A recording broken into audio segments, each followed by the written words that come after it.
Okay, tweyanziza nnyo bamuzinge eyo no group yaffe ya wano Kiboga bwetu ebintu byaffe bya Kiboga fe abatesitese ate era fe abaaniririza kyova olaba nti ne MC ayimiridde mube Kiboga kuba w'Ekiboga bano tusanyuse nnyo okubalaba naye bagenyi baffe betwayise betwaniriza era muzikirize mbategeeze nti nga mutudde ne Member of Parliament atwala Honorable Mutumba Abdul naye atuuse tuli naye wano. Ate era mu ngeri y'emu Assistant RDC for Kyankwans Hajj Ab Simwogerere of Simba naye atuuse. Era mu ngeri y'emu tulina ne Chief Administrative Officer owa Mitiana Mukyala Edith naye tuli naye wano. Bane lunaku lwammwe mu mbeera gye tulimu akabugumuke mulaba nti tuteekateeka okwaniriza omugenyi waffe omukulu Mukyala Nankabirwa Ruth, Honorable Nankabirwa Sentamu Ruth Canon, actually Canon Honorable Nankabirwa Ruth Sentamu, Minister of Energy and Mineral Development. Minister atwala eby'amasanyalaze n'ebyobugagga eby'omu nsibo ye mugenyi waffe omukulu. N'olwekyo ly'ebbugumu lye mulaba naye era nga bwe mbategeezezza nga minisita atuuse ekikulu mu byonna programu ye agenda kusooka kulambula midaala. Naffe tujja kufuna ekiseera ekyo. Tujja kufuna ekiseera ekyokulambula emidaala era tujja kubalungamya wano nga tuli wano. Naye njagala kusaba bannaffe bagenda tusabira twasazeewo enzikiriza zonna ndi mu Katoliki, ndi mu Anglican, ndi mu Lokole, Mama Fiina, mwena mujja tusabira kubanga omukisa tugubawadde. Government of Uganda yategekedde buli omu alina ssente n'atalina, ffe bannakiboga twabaaniriza. Njagala kubaluŋŋamya, tenti gye mulaba eri wansi be bagenyi baffe abayite. Ate eno tenti yeffe bannakiboga bayise. N'olwekyo ffe bannakiboga n'emikwano gyaffe gye tutambule nagyo, eno ye tenti yaffe. Omukolo ono gw'amaanyi. Minisita Nankabirwa Ruth agenda kutongoza amasannyalaze agakuuma n'okunyweza obutonde bw'ensi. N'olwekyo omukolo munene, naye era nga mumanyi mu nteekateeka egyo emidaala gye mulaba, bannaffe ab'ebitongole ebyenjawulo ab'emikago batuleetedde ebyo bye tukozesa mu masannyalaze. Ekisooka, minisita w'abeera waali azze okubeerawo ng'omujulizi nti mufuna ekisaanidde okufunibwa eky'omutindo. Ekyokubiri, gavumenti yasazeeko ku butundutundu 100 yasazeeko 5.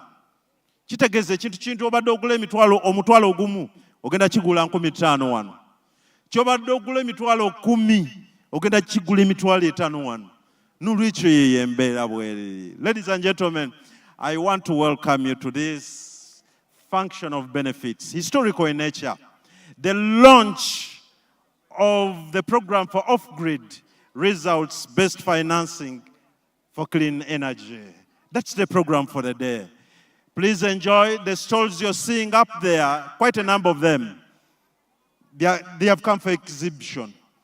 But behind it, government has provided, there is a cut, a serious cut. There's a subsidize of 50%.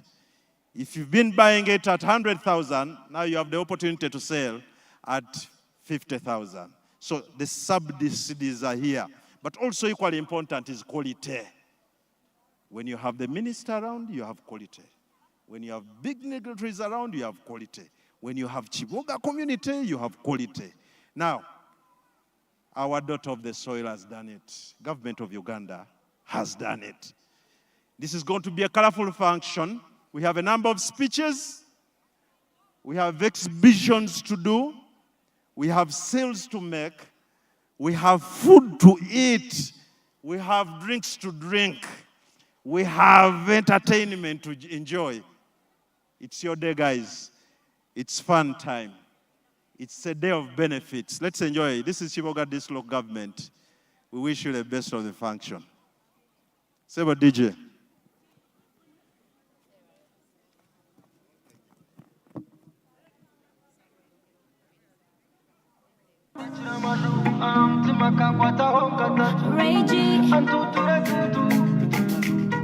Spice Diana omukwano gw'omusheshe gwakute negunkutula omutima lali atoba ndi ku kagali omutima sotanga kagali.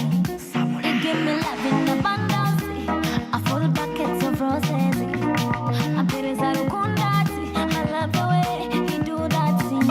Nafunyono mulungi anyumire suti, ataze nyumira nyo body. Oh, I know you belong to me. We know usheshe, si chari single. Balabalusa solotmale, ibyanjiri so simple. We know Uganda, si chari single. Ngumbare mshashure mtware, achi so simple. Yeah, nampalukunda techira maju, mtima kangwata honka tatu. Antutule tutu, etonya tutu. Wijori jambere kwini na shashobe kwinini. Shana mombere twini wa shashambe kwinini. Nobo kuna mogamba nanye. Nimpuro mbiri nugwijo wawe. Webakara niboraka, nochiteba buteba nepanta. Kano witu ni Wakanda, neighborhood ni Rwanda.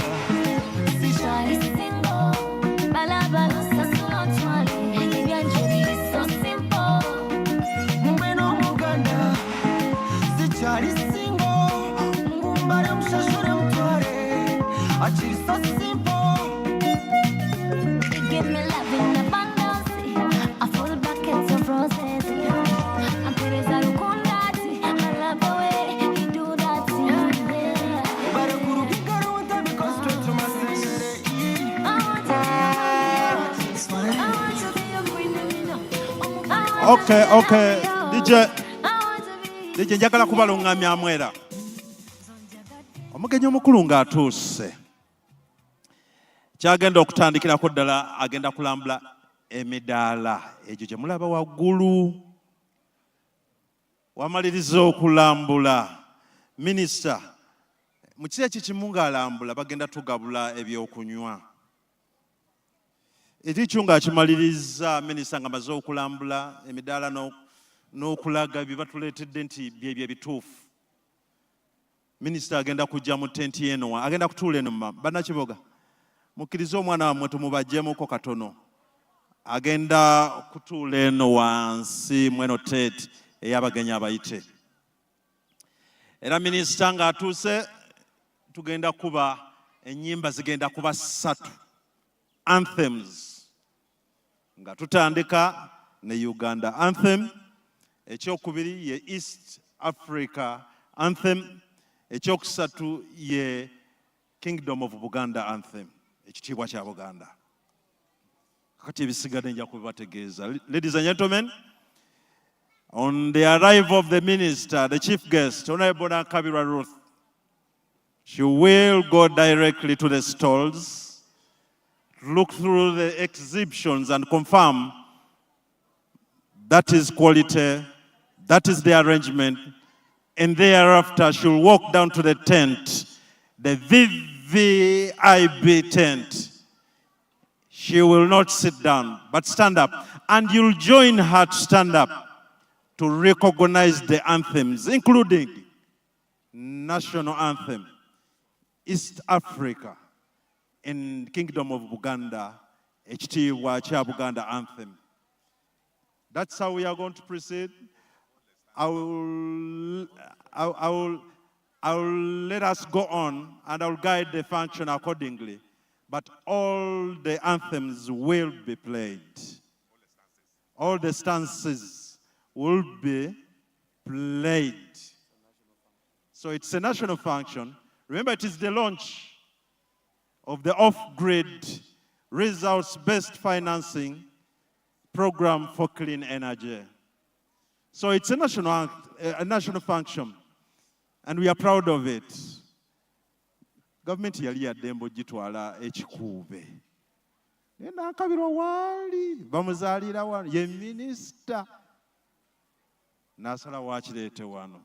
Olwekyo twagala kwebaza Honorable Canon Minister Nankabirwa Ruth Sentamu olw'okwolesebwa n'alungamya President, His Excellency Yoweri Kaguta Museveni nti omukolo ogw'okutongoza amasannyalaze aganyweza agakuuma obutonde bw'ensi gubere Kiboga ku Saza ground. Ekyo tukiwe ku ngalo bannaye, sigaye ntannaba kutuuka. Bannakiboga mulaba mutya ekintu fa ate tugenda kinyeenya paka last. Tugenda kulya, tugenda kunywa, tugenda kufuna ebyogenda okwogerebwa, wogenda n'owaayo omusaayi nga bakutemera, oba banaakutemera ssente, oba naakuwa ssimu, gwe kasita owaayo omusaayi wali waggulu. Minisita nga amaze okujja, tujja baluŋŋamya, tugenda kutwala tuweeyo omusaayi ffe abagadde, naye wewaayo omusaayi nga bakutemera. Oba bakutemera mmere, oba bakutemera ssimu, oba ssente, oba kyakunywa. Naye ne Kiboga Hospital etaddewo first aid. Seewulira bulungi, waliwo ekinguddeko. Ze ziri tenti ebbiri ze mulaba waggulu. N'olwekyo eyo enteekateeka. Naye gwe oze, njagala gendako mu manju. Emabega w'emidaala egyo ffe bannakiboga abaaniriza era abakyazizza. Ate abagenyi baffe, eno mabega eno tetujja kujja tukozeseze ezimu ne bannaffe abatukyazizza. Twakoze enteekateeka nga bwetu bwe tugenda tutambula. Kale njagala kubaaniriza bannaye, a big day, big function, historical in nature. I can see all the big ones are positioned to receive the chief guest, Honorable Nankabirwa Ruth. It's going to be a dog fun. We have eats, we have drinks, we have entertainment, we have speeches, we have subsidized priced items, 50% following government's decision on that regard. But also, key to note, banaye abaina kansubira mwatambudde ne photocopies za identity cards nini nti woba ogula bakusaba kale photocopy olw'enteekateeka yaabwe okubanga egguka bulungi. Gavumenti esasulako 5%, naawe gwe ng'omuntu n'osasulako 5%. Gavumenti era tegabudde obugalo bannaaye. Yeyo gwe mukulu gwe tuzzeeko ate ng'ogenda okugula ekintu kyewekakasa. Okay. Otherwise, DJ, let's proceed.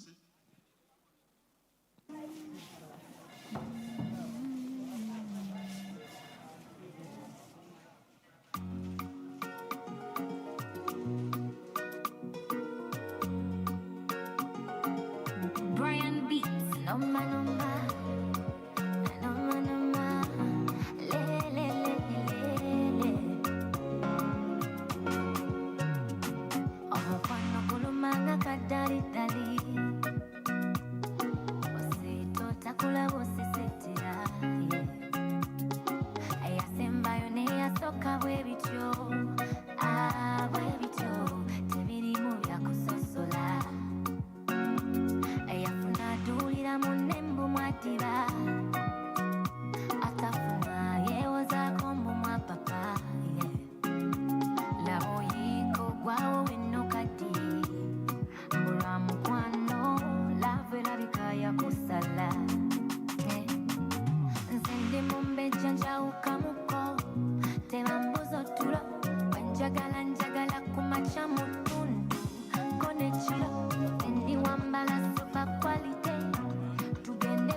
DJ,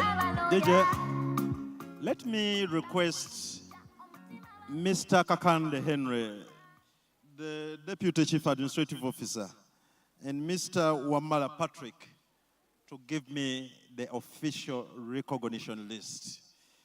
I am saying so because for purposes of regulating speeches and recognition, I need to be guided accordingly. Mwami Nekemeya ali ludda wa. Omanyi minisita we yabadde kaseera kikakasizza nti ye mugenyi omukulu. Yagambye abayimbi abasinga balina kuva Kiboga. Nekemeya ali ludda wa. Jangu sebo Nekemeya soko tuweemuko nga n'abalala tubateekateeka. Okay, Mr. Nekemeya sebo microphone yino nze alina byonna. Nekemeya ono ayagala bba waamuko katono. Nankasa mwawulidde Joyce kati Nekemeya.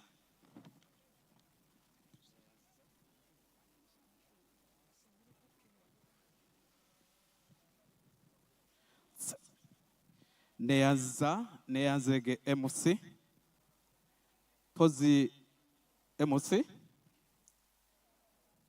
twakameka omuntu gwe nayagala.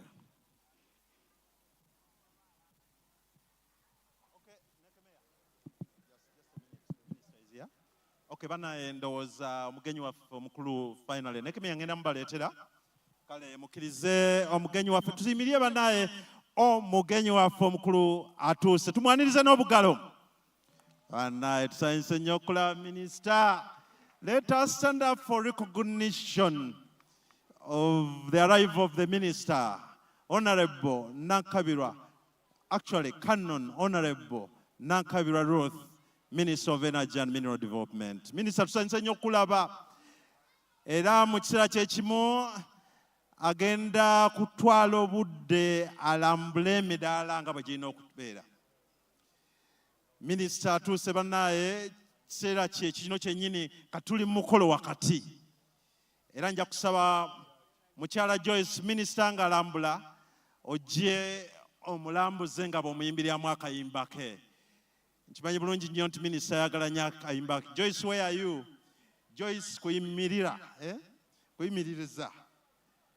So jangu otambuze ku minisita. DJ, I think you can tune in Joyce's song for the minister to feel the comfort of the place. Kale bannaye minister yanirizibwa abantu ab'enjawulo omuli members of parliament, bannaffe abakulu ab'ebitongole, yomu reformed forces, abakulu aba district, n'abantu ffenna abannakiboga bannaye. Minister waffe atuuse era mbuterevu agenze ku midaala. Kansabe Joyce ono amuwa akayimba kakamutambuza. All right.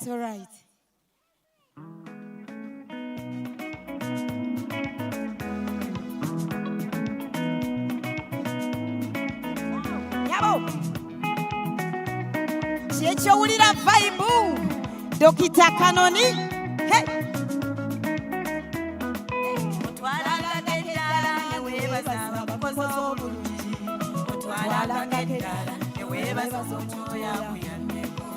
Sala zekiwulo ekyemirembe sabengamu okolera ababa olyewewewe ayambala omudali omwewewawadi kakyaliulamu tukyusa oluyimba tusima abantu luno luyimba lwanyabo we celebrate you we celebrate you luno luyimba lwa mama wange nakabirwa nzize musoso waze okusima byankoledde amatendo ly'ettaffaali erya kiboga olindayanyagadale yokikoze otenya kyonna abakwebigira bangi naye wakamu omulinandayira luno luyimba lwa mama nzize musoso waze okusima byankoledde amatendo ly'ettaffaali erya kiboga olindayanyagadale yokikoze otya emyaka gyonna abakwepigira bangi naye wakamuwamulina kale ekyo kye bayita waaka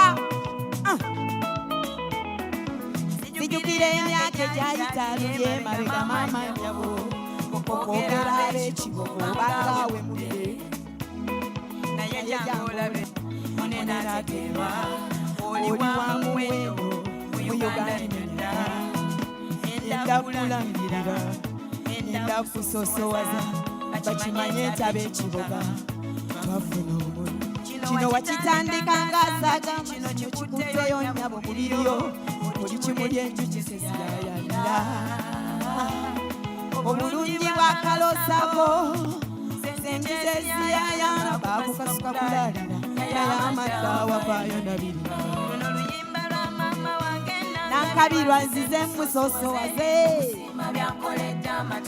ly'ettaffaali erya kiboga olidayina bigale yokikoze otya emyaka gyonna abakwepigira bangi naye wamuwamulina lwa mama okusima byankoledde amatendo ly'ettaffaali erya kiboga olidayina bigale yokikoze otya emyaka gyonna abakwepigira bangi naye wakamu omulinandayira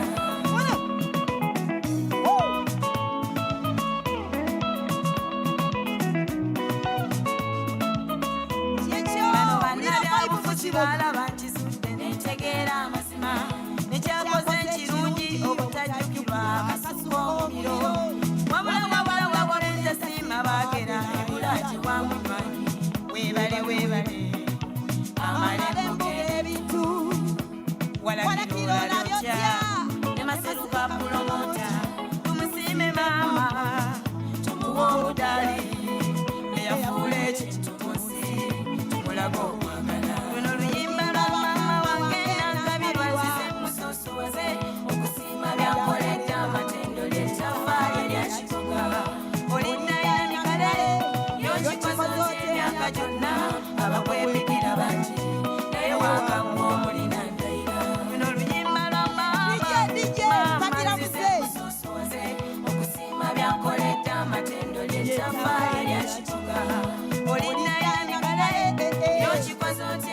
eggwanga gyonna abakwembigira bangi naye waakaggwa omulina ndayira kyekyo tugenda DJ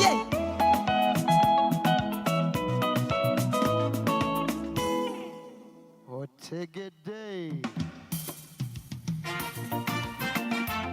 NRM oye Museveni oye NRM chu wulira abeewo yena abeewo yena bawagira Museveni gavumenti erina dandala abaagaliza Uganda ebirungi twongera akaluluze ebyokola tulina bingi tukaluka twamukoowa simulabanga muwulira muwulire saagala kumanya ebyenjigiriza obituuke mwana wona kunasoma omukadde megena yayemuse eyunivasite olese weebale agira Museyi londa Museyi yagala Museveni sita omuyakalule eri waggulu agira Museyi wulira mama londa Museyi yagala Museveni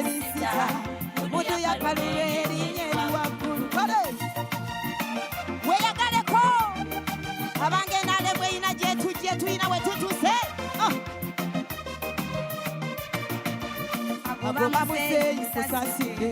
oli mu buzibu kano katebe kalikululira kalira nono Museyi kisanja muwadira yakoze byeyogera yatanokola kyekisanja kyebusaba kola byeyagala kola byemata wabula mamikakuta Museyi kisanja dadi oli wangizo bangi nonda kisanja mpagira kisanja ndiwa kisanja mpongeza agira Museyi abaye nonda Museyi awo yagala Museveni sita omuyakalule eri waggulu agira Museyi nonda Museyi yagala Museveni sita omuyakalule eri waggulu eggye ly'eggwanga literedde kitegeeza nkulakulana enguudo zirikawerete entambula ekyo kikyali kizibu Kampala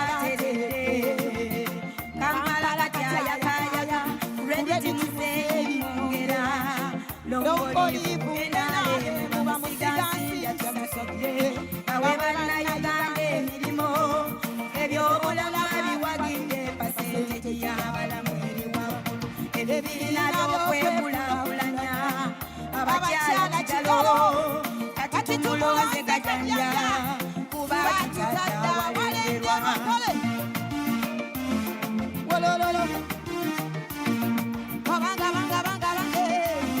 kyekyo eddembe ly'okweyogerera yeka Museyi alitegeera eddembe ly'abakyala okwekolera yeka Museyi kaguta basaba twekambe twegate tumuwa akalulu kikonemo wawagire ebyenkulaakulana mukola yannazizi bangi abaganyula babagawadde atenyigidde mu Museyi ennimi y'omulembe giwagidde nnyo lwaki sirodono Museyi tatasebo zesisemba n'abasemba ganda lyawadde ekinkolera kole weyagaleko naawe leka kwembowa kubako mu ngalo abaye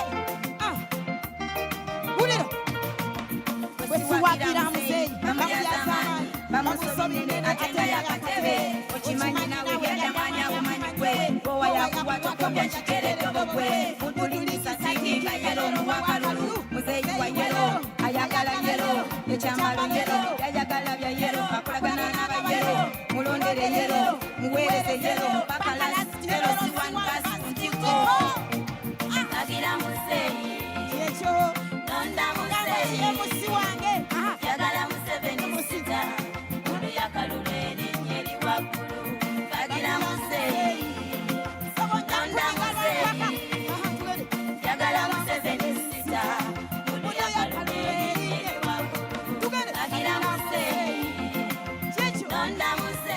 ekikoone bweyo gamba Njagala Museveni sita.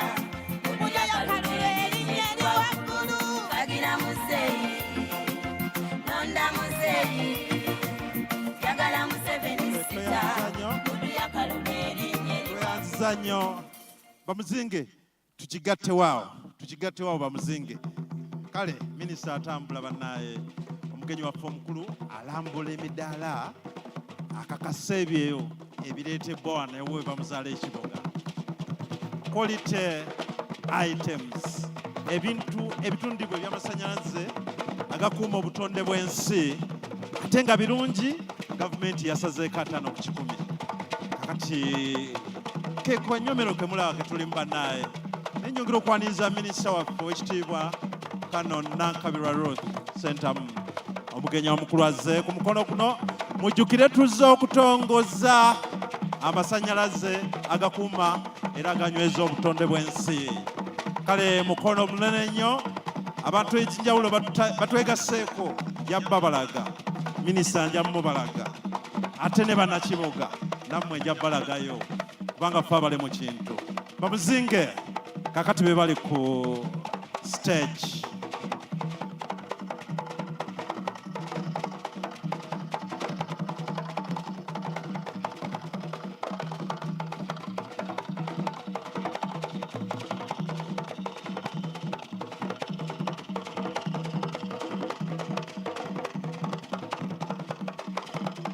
Mujjukire programu eno ya ggwanga lyonna okutongoza.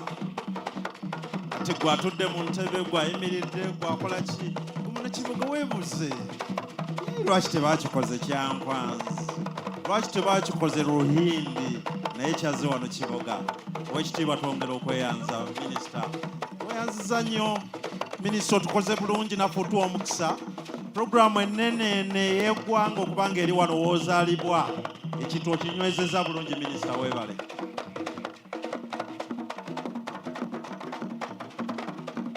Era minisita olina abagenyi bo bangi abakwegasseeko, nja kubakulaga ate we siibalage gy'oli munnaye.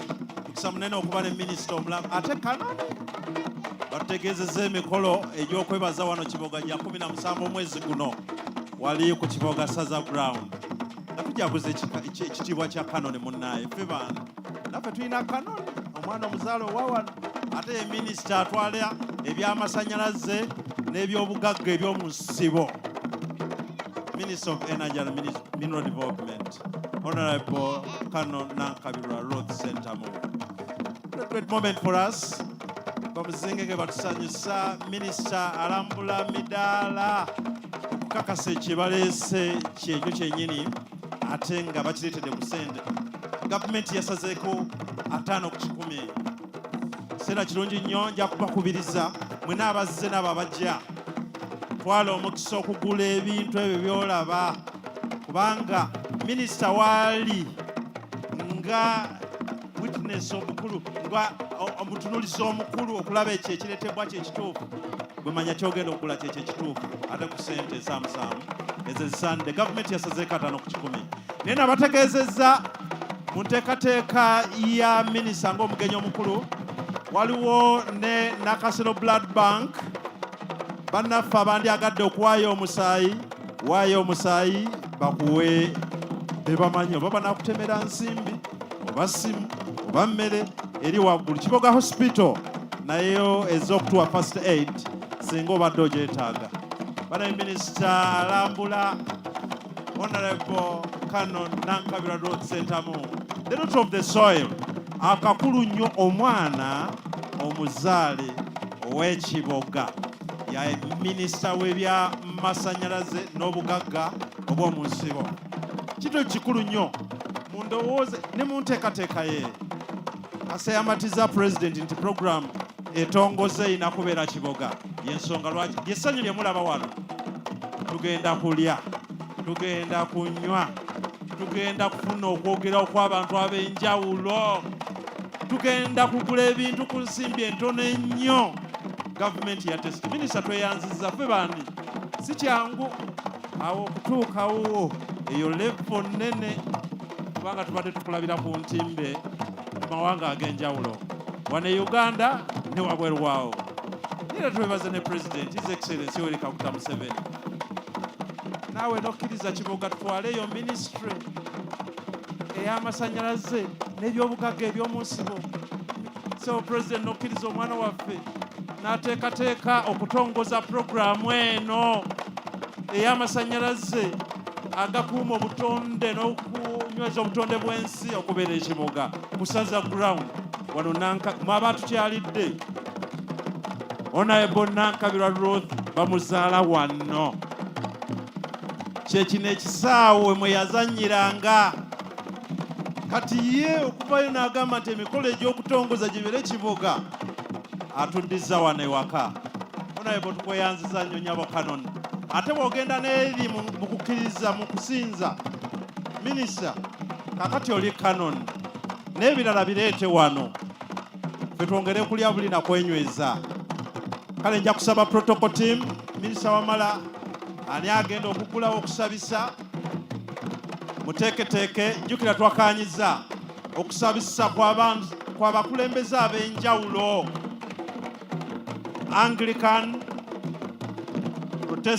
Anglicans, Catholics, bannaffe ba Seventies, abalokole bagambe ne Mama Fina waba waali nenzikiriza ne tujjamu obudde. Minisita agabudde. Bannaye buli omu weegazaanye w'oli.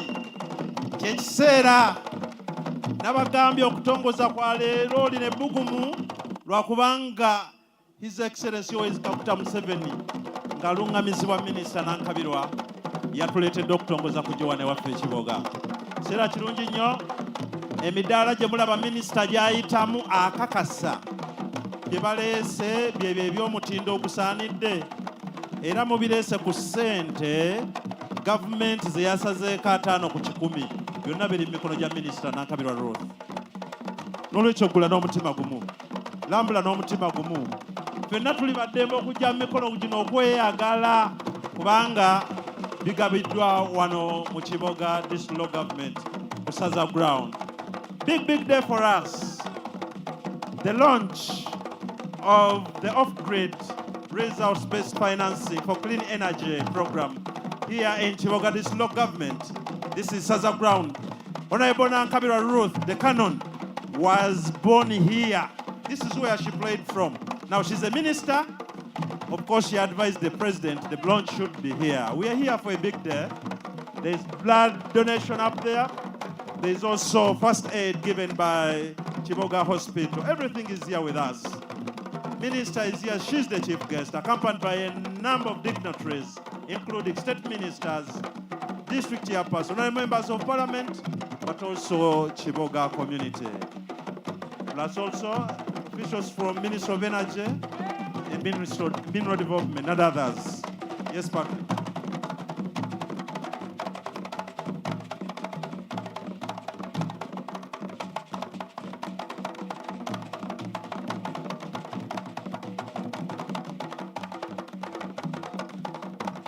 Twagala okwaniriza bannaye musituke bannaye minisita wuunazze bannaye twanirize minisita waffe bannaye. Let us stand up to recognize the arrival of our minister. She's done with the exhibition and now ready for the details. You can see the minister. That is Honorable Nankabirwa Ruth. She's also a Canon. She's a minister, but most important, the daughter of the soil. Atandikidde gye bamuzaala. Agenze mu baganda be. Bannaye mwanirize minisita waffe. Asazeewo okutandikira eyo. Minisita asazeewo okutandikira eyo. Sheikh Lwaga weetegekesebo. Minisita atandikidde eyo. Bannaye nga tweyanziza nnyo minisita webale. Ne bakuzaala ekibuga. Ensonga n'ozireeta ekibuga.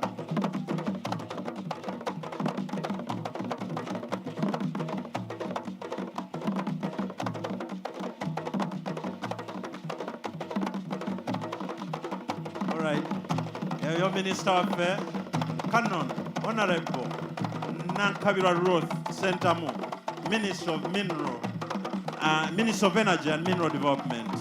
Mama tusanise nnyo kulaba. Minister wajja tagenda kutula, tugenda mu anthems. DJ, get ready for the anthems.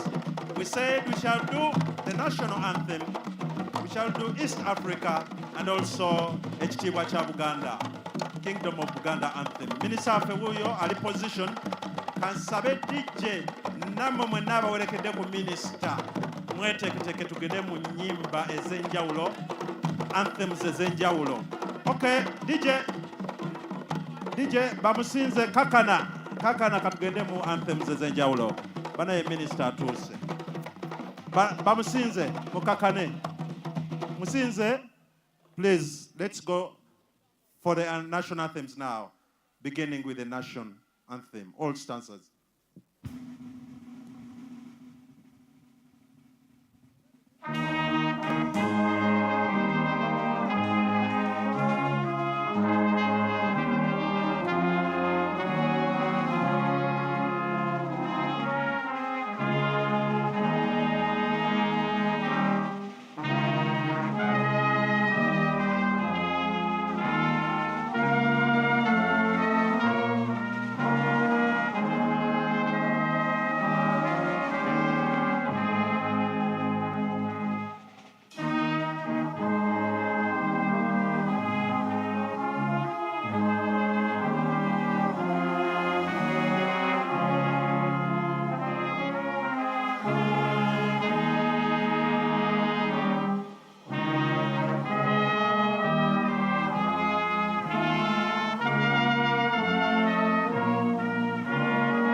Olwa Buganda yafe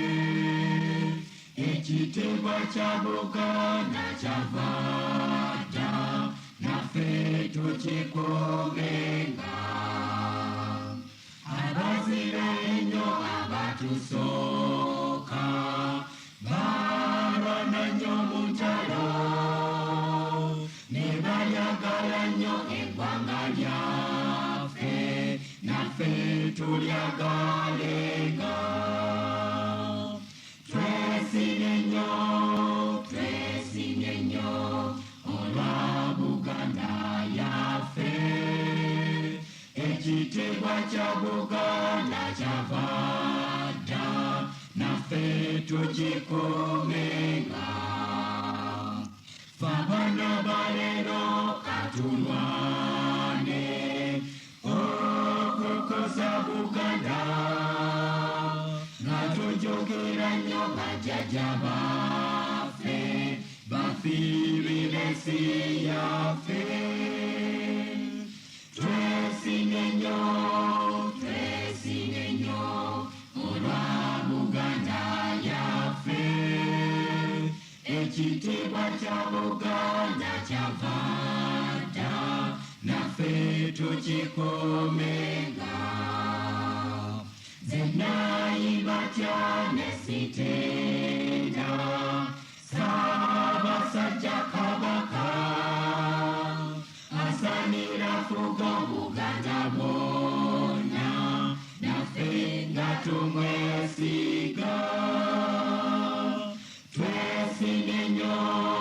twesimye nnyo olwa Buganda yaffe ekitiibwa kya Buganda kyavadda naffe tukikomenga Katonda omulungi ow'ekisa otubere Mukama tubunduguleko emikisa gyera baffe omukomenga twesimye nnyo olwa Buganda yaffe ekitiibwa kya Buganda kyavadda naffe tukikomenga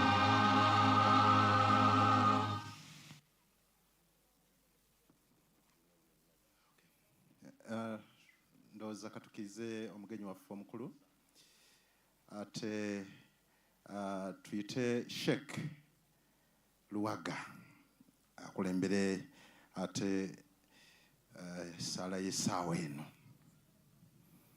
word of interdenomination prayer by Sheikh Luwaga sebo mwana wawaka yakote mu kintu kino no kintu kya ggwanga Sheikh kisabire ng'okimanyi kya ggwanga lyonna.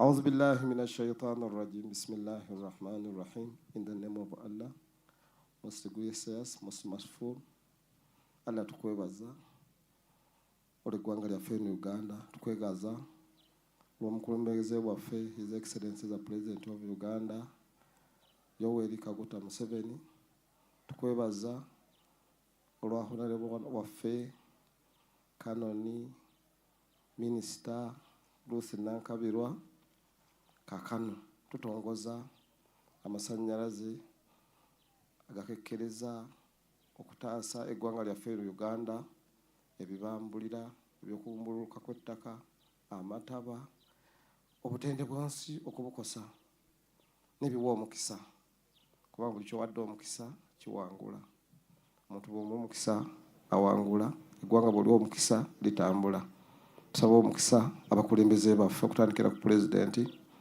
omukisa abamuyambako omukisa amaka gaffe omukisa abaana baffe osookusaasira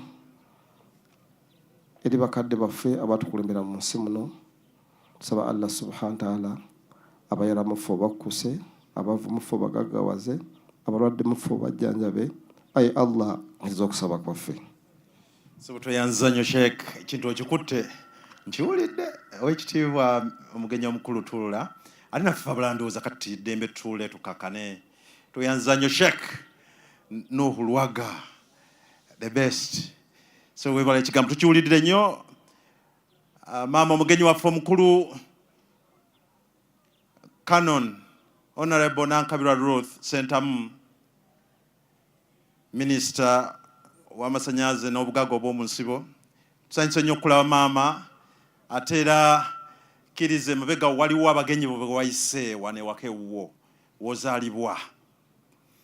Ekintu ekyo kikulu nnyo, naye ttiimu eyo wagiyise n'abantu bo bali eri bannaye.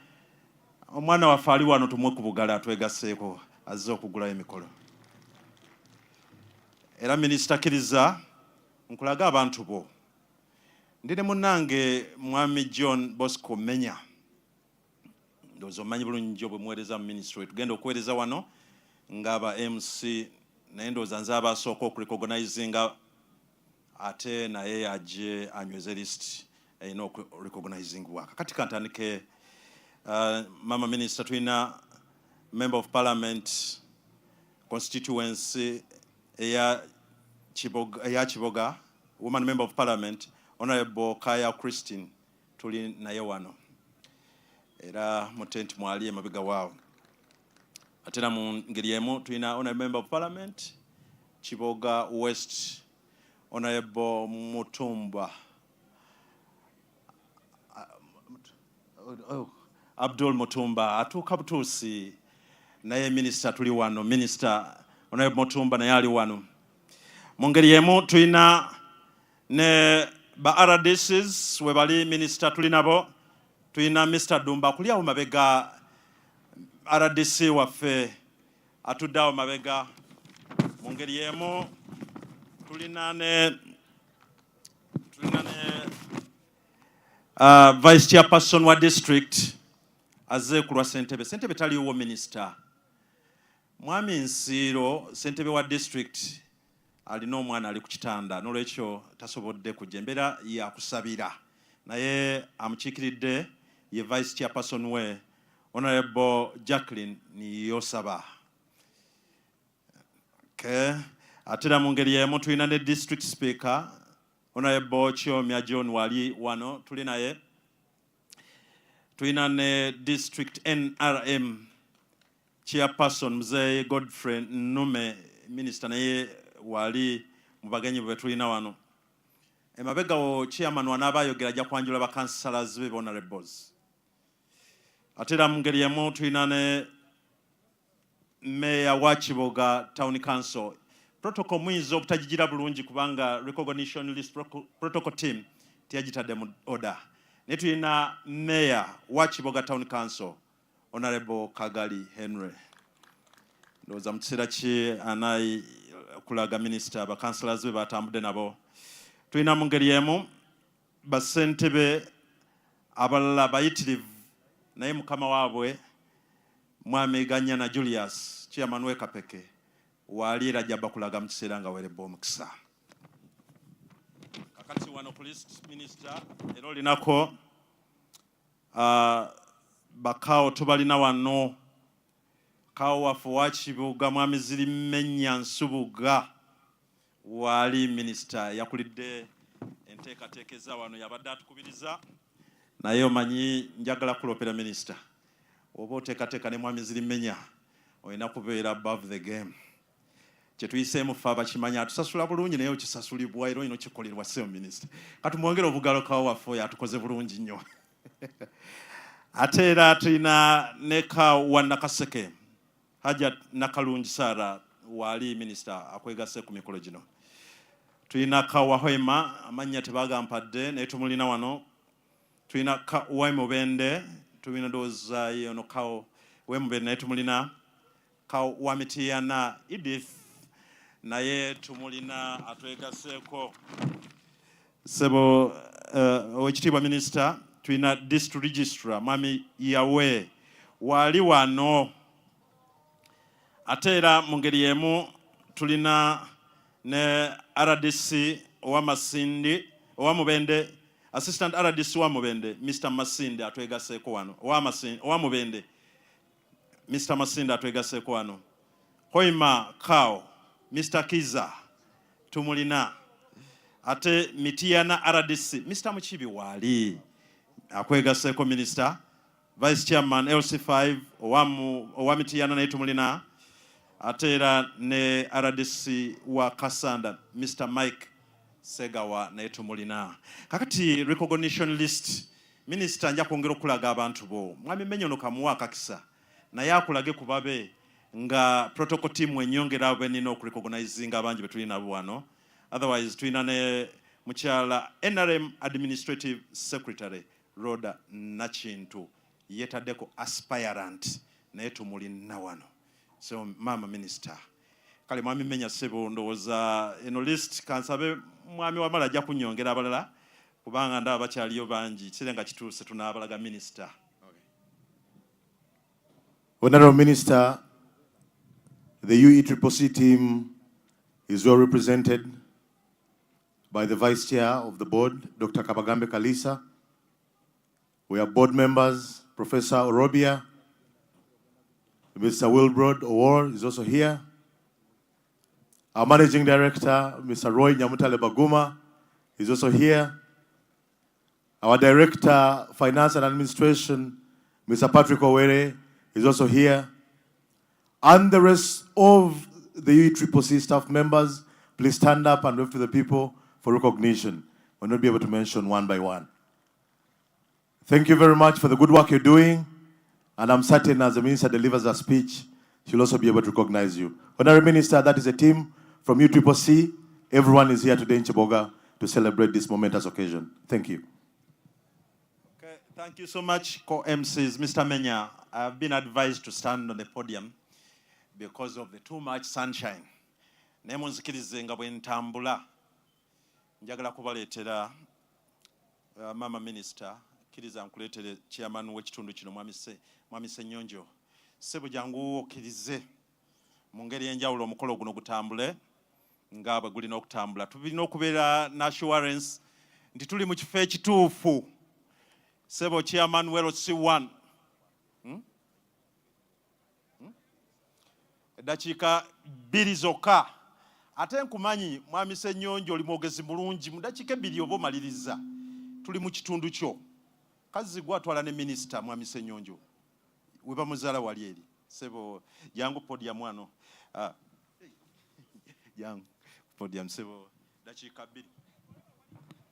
Ssebo MC neyanziza omugenyi waffe omukulu Mama Minister of Energy and Mineral Development, ba member ba Parliament, RDC, Kawo, Chairperson LC5, Mayor waffe, banadini bonna ba pastors ne ba reverend, ba chairman ba LC1 bannange mwenna gye muli, bassebo ne bannyabo, mwenna nsanisa okubalaba ku mukolo guno ogw'olwaleero nga tuzze okulonkinga omukolo ogw'amasannyalaze, enkozesa y'amasannyalaze etayonoona butonde.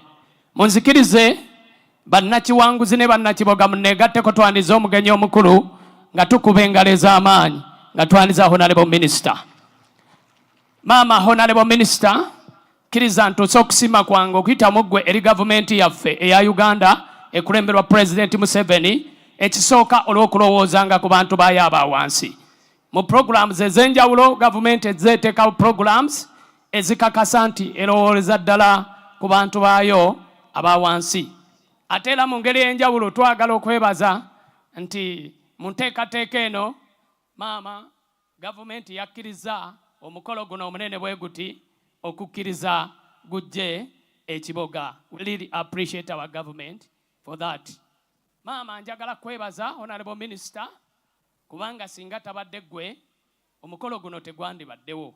Tukwebaza byonna by'okolera Kiboga, by'otulobingira, era mmanyi nti n'omukisa guno okutuusa ku mpeereza eno egasa bannakiboga kibadde kuyita mu ggwe. Bannakiboga munyambe Maama tumukubire engalo ez'amaanyi nga tusiimira ddala olw'obuweereza obwo. Kkiriza Maama olwakadde nga naye sinnava waggulu, njagala kutuusa kusaba kwange eri gavumenti okuyita mu ggwe Maama omulungi nti waliwo abantu abamu abandyetaaze services zino naye oba oli awo nga bayinza obutafuna mukisa gwa leero. Nze nno kano kabadde kalowoozo na kusaba nti bwe wabaawo omukisa at least ogututeekerawo waakiri service center emu ng'abantu baffe basobola okugendangayo ne bafuna ebintu bino ku bbeeyi ensaamusaamu era esoboka, maama tujja kusanyuka nnyo. Mukkirize bassebo ne bannyabo olw'obudde nkomaawo. Nsigadde ndi Ssennyonjo Lawrence, ssentebe w'ekyalo kino ekya Kiwanguzi, ate era ssaabawandiisi w'abassentebe bonna mu Kiboga Town Council. Omukolo guguddewo mu butongole ku lwa Katonda n'ensi yange. Kale ssentebe tumwongere ku bugalo, akozesezza eddakiika 2. Naye njagala kusaba mmwe ab'emidaala abali ku exhibition, nammwe abagenza okugula musooke mukkakana omukolo gugwe. All of you selling whatever you're selling or displaying whatever you're displaying, kindly hold. Ekiseera kigenda kutuuka abantu bano tubabateere bajje balabe, abagula bagule. Bannaye tubasaba muddeeyo mu butebe bwammwe mutuule, mutukkirize tumalirize emikolo kubanga mulina kye musibye. Mwe abatunda mukkakane, owa chapati sooka okkakkane bannaaye. Mukkirize abantu baddeyo mu butebe batuule, emikolo gyaffe gibe nga gisobola okutambula obulungi. Please, the protocol team, the team from the ministry, kindly advise, manage the moment. Let all people go back to their seats. After the speeches, we will let them go, find out what is there. If they can buy, they will buy. Kakati njagala bakama bange mukkirize. Bannaye abakyatunda, nkyalaba abantu abo bangi, mutuyambe muddeyo mu butebe. Abatunda mulekeraawo. Minisita atudde, omugenyi omukulu atudde, ensonga naffe ffenna tutudde, omukolo kubanga gutambula bulungi. Mutuyambe muddeyo mu ntebe, twagala kwanguwa, tujja kubata muddeyo. Abatunda mulekeraawo. Please halt the sales until we complete the function. We'll let them come to you and we'll sell. Kakati kampite okusinziira wano kyenina. Honorable Kagali Henry is the mayor of Kiboga Town Council. Yeeyita 001. Sebo jangu ate leero nfaananidde bulungi. Bannaye yoyo meya waffe tumuwe ku bugalo. Mukwano gwo Nankabirwa Ruth, oyo no Kanoni Mulamba, ate ye minisita atwala ebyamasannyalaze n'ebyobugagga eby'omu nsibo. Nolwekyo genda kwogera eri omwana ow'ekitundu. Ono ye meya Kagali. Temulowooza nti yenze meya, ono ye meya.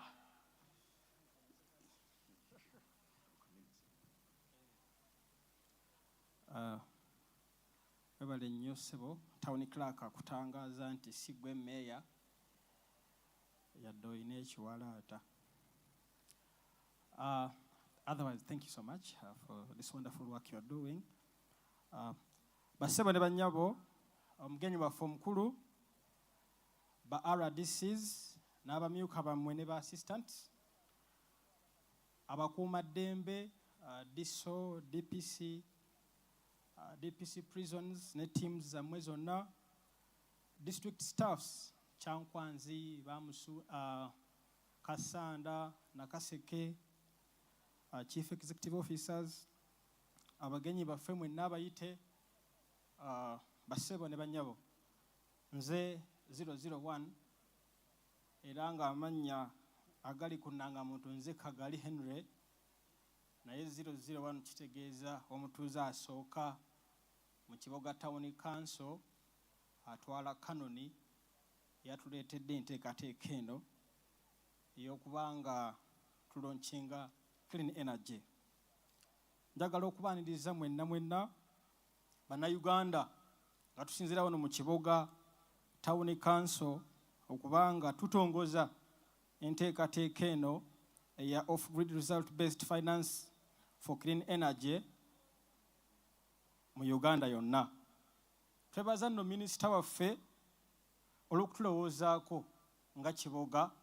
Districts nnyingi osanga ez'akabi, naye ne Kiboga eno y'akabi, kubanga ate omuteesiteesi omukulu wa minisitule ekwataganya ensonga eno yasazeewo n'atusakira enteekateeka eno ebeere mu Kiboga Town Council. Nsaba tumukubereko mu ngalo ez'enjawulo nga tumwebaza abasawo ne bannyabo.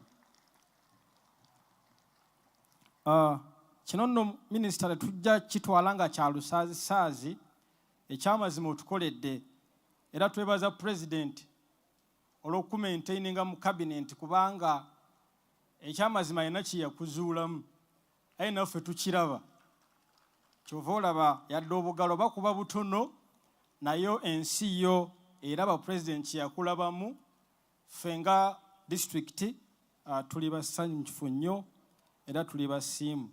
Era nkakasa enteekateeka eno egenda kukyusa obulamu bw'abantu, kubanga ebintu ebyandirinyudde emmotoka osangibwa e Kampala abantu bagenda bifuna wano. Batandise ddo bifuna abamu lwakuba ensobi gye bakulaba bagula nga bagenda, ng'ate osanga bandibadde bafunamu okusomesebwa okw'enjawulo. Njagala bategeeza bassebo ne bannyabo, omugenyi waffe omukulu wano mu Town Council ye model farmer asooka mu Kiboga Town Council. Ye mulumi alabibwako era alina ne faamu. Tubadde wali nandaga ekyuma ekifukirira naye nga kikozesa maanyi ga njuba. Naŋŋamba meeya balimi abalala baliwa, ne mugamba gwe mulimu alabibwako ekyo ogenda kukigula, ndowooza era alina kigula agenda afukirire ente ze mu faamu wali emmanga. Ssebo kaawo nga town clerk bwe yagambye enteekateeka eno tugikoze, nange nze omu ku boosasula ssente naye ssente zo teziriika, naye ezaleero zo twazifunye kuba ndaba enteekateeka etambudde bulungi. Njagala kutegeeza omugenyi omukulu nga mwebaza n'omwebaza, amasannyalaze g'ebyalo ebyali byafikkira nga Nassuuna, Kaabutemba ne Kiganzi, emiti gyamala dda okusimbwa era tulinda waya ebyalo ebyo bibeere nga byaka. Nsaba tukubireko minisita waffe mu ngalo, era njagala kusaba minisita okuyita mu ggwe. Tawuni yaffe eno erimu enzikiza, amasannyalaze bwe gaba gagenze. Twagala kampani zino eza sola waakiri tujja kutuulako mu ntebe nabo tusobole okuba nga tuteesa nabo batukolera ebitaala naddala ku makubo ag'amabbali eyo, tusobole okuba nga tugoba enzikiza mu Kiboga Town Council. Nze ng'omukulembeze nebaza pulezidenti kubanga ndi waludda luvuganya gavumenti, okuvuganya kubeeramu okuwabula, naye gavumenti njebaza nnyo kubanga erina ebintu byetukoledde ebirabikako nga mu Kiboga Town Council ba district halls awamu. Okuvuganya gavumenti oba okuwabula tekitegeeza gaana nteekateeka ng'eno abantu mwe bafuna. Era nze enteekateeka zino nzenyigiddemu nnyo nga PDM, abantu bakoze bulungi mu Town Council, gulo abantu nabo bagitegedde naye egenda mu maaso n'ebirala. Naye twebaza kilomita 2 eza tamak, tawuni yaffe wansi eyenyirira. Twebaza rehabilitation obusunju Kiboga Hoima Road, ekubo lyaffe bali mu kukolako eryawe mento obuwumbi 309. Amasannyalaze mbadde ngeebazizza. Chairman kyayogeddeko wano nga mmaliriza, ebitongole bino ebituleetedde ebintu bino twandyagadde abatasobodde kujja, abaana basobodde waakiri baggulewo amaduuka tusobole okuba nga abantu baffe bagenda okuba nga bafuna empeereza eyo. Mu Town Council wano nze akulira ebyokwerinda Oweekitiibwa Minisita, yadde sambala yunifoomu, siina mayinja, siina nakuuma kamerenge mu kiwato, naye kyensobola bategeeza security eri gulugulu era omukolo gugende mu maaso. Neyanza nnyo neyanzege, njagala okuyozaayoza n'okufuna ekitiibwa ky'obwa Canon. Naffe Kiboga tulina omukisa nti tulina Canon ava ekiboga, ekyanakawunde ekigenda kiggwerawo ddala era saagala kuddamu wulira akyogera. For God and my country. Thank you so much. Abana meya tumwogere ku bugalo. Yes, government olaba sayana yabaga government ina byekoze. Era n'okujja kwaffe wano government atano ku 10 ku sente ziri katale kwogulira kakati kwogedde okugulira. Ale minister webale meya abikutegeezeza byotukoledde. sijja kubiddamu naye mbadde mbajjukiza ate kano k'otuleetedde wano ak'enjawulo kubanga tugenda kugula ebiri ku mutindo ate ku ssente ensaleko. Kakati munzikirize bannaaye, mu nteekateeka y'olukiiko bannaaye, ekyemisana ebyokulya n'ebyokunywa byonna gye biri. Tubeere bakakkamu, budde tugenda kukozesa butono okufa okulaba nga tutuuka awo, naye tugenda kubeera wano paka ssaawa 12 nga tugula tukola ki tweyagala. Honorable Niyonsaba Jacqueline is the Vice Chairperson for Kiboga District Local Government. Munzikirize naye muyita gyayogereko eri omwana ow'ekitundu ate Minister w'ebyobugagga eby'omunsibu ate nga yatwala n'amasannyalaze. Honorable Niyonsaba Jacqueline, a hand clap for the Honorable. Webale kunyuma Honorable. Honorable mwongere ku bugalo bannaye. I can see nehaya agenda kwanjula timu ye gyatambudde nayo. Naye yo Honorable Niyonsaba. Olaye Minister byatu oyo no kanoni gwogenda okwogera gyali oba oyogera weewombeeka bamwadde ekitiibwa kya canon ye canon Honorable Minister Nankabirwa Ruth. So tolekayo n'ekitiibwa n'ekimu. Kale tuwe omukisa Honorable Mama.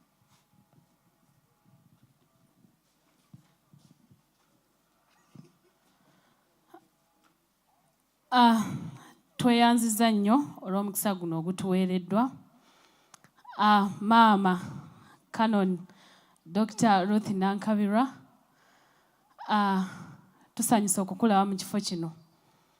Ba RDCs mwenna abali mu kifo kino, ba MPs baffe mwenna, ba DSOs, COW, DPC, District Council, Mayor, n'abagenyi baffe mwenna abali mu kifo kino olwaleero, tusanyusa okubalabako mu Kiboga District. Erinnya lyange nze Niyonsaba Jacqueline, omumyuka wa Ssentebe Kiboga District. Olunaku olwaleero tuli basanyufu nnyo nga district olw'entegeka eno Dr. Ruth Nankabirwa gy'atuleetedde mu Kiboga. Maama, twagala okutegeeza nti tuli basiimu era tusanyuse okulaba nga chance eno etuweereddwa nga bannakiboga okulaba nga twetwalira olunaku luno ate ne bannakiboga babeere nga bamativu gy'oli. Tweyanziza nnyo nnyabo, tweyanzeege Honorable Minister, era tusaba President Museveni ayongere okwagala Kiboga nga bw'abadde ajja agitwagalira. Maama Minister, akkiriza tukwongera okwebaza olw'enteekateeka yonna gy'okoze okulaba nga obunyisa amasannyalaze eggwanga lyonna. Programu y'amasannyalaze okugenda mu byalo tuli basiimu, tusiima naddala ffe nga bannakiboga kubanga yeeyongedde okutambula. Newankubadde Maama Minister, akkiriza nkubuulire nti eriyo kibba waya z'amasannyalaze wano ekiboga. Ripooti eno ezze ekolebwa era abantu baffeeyo wansi bakomplaininga nti waliwo waya ezibbibwa.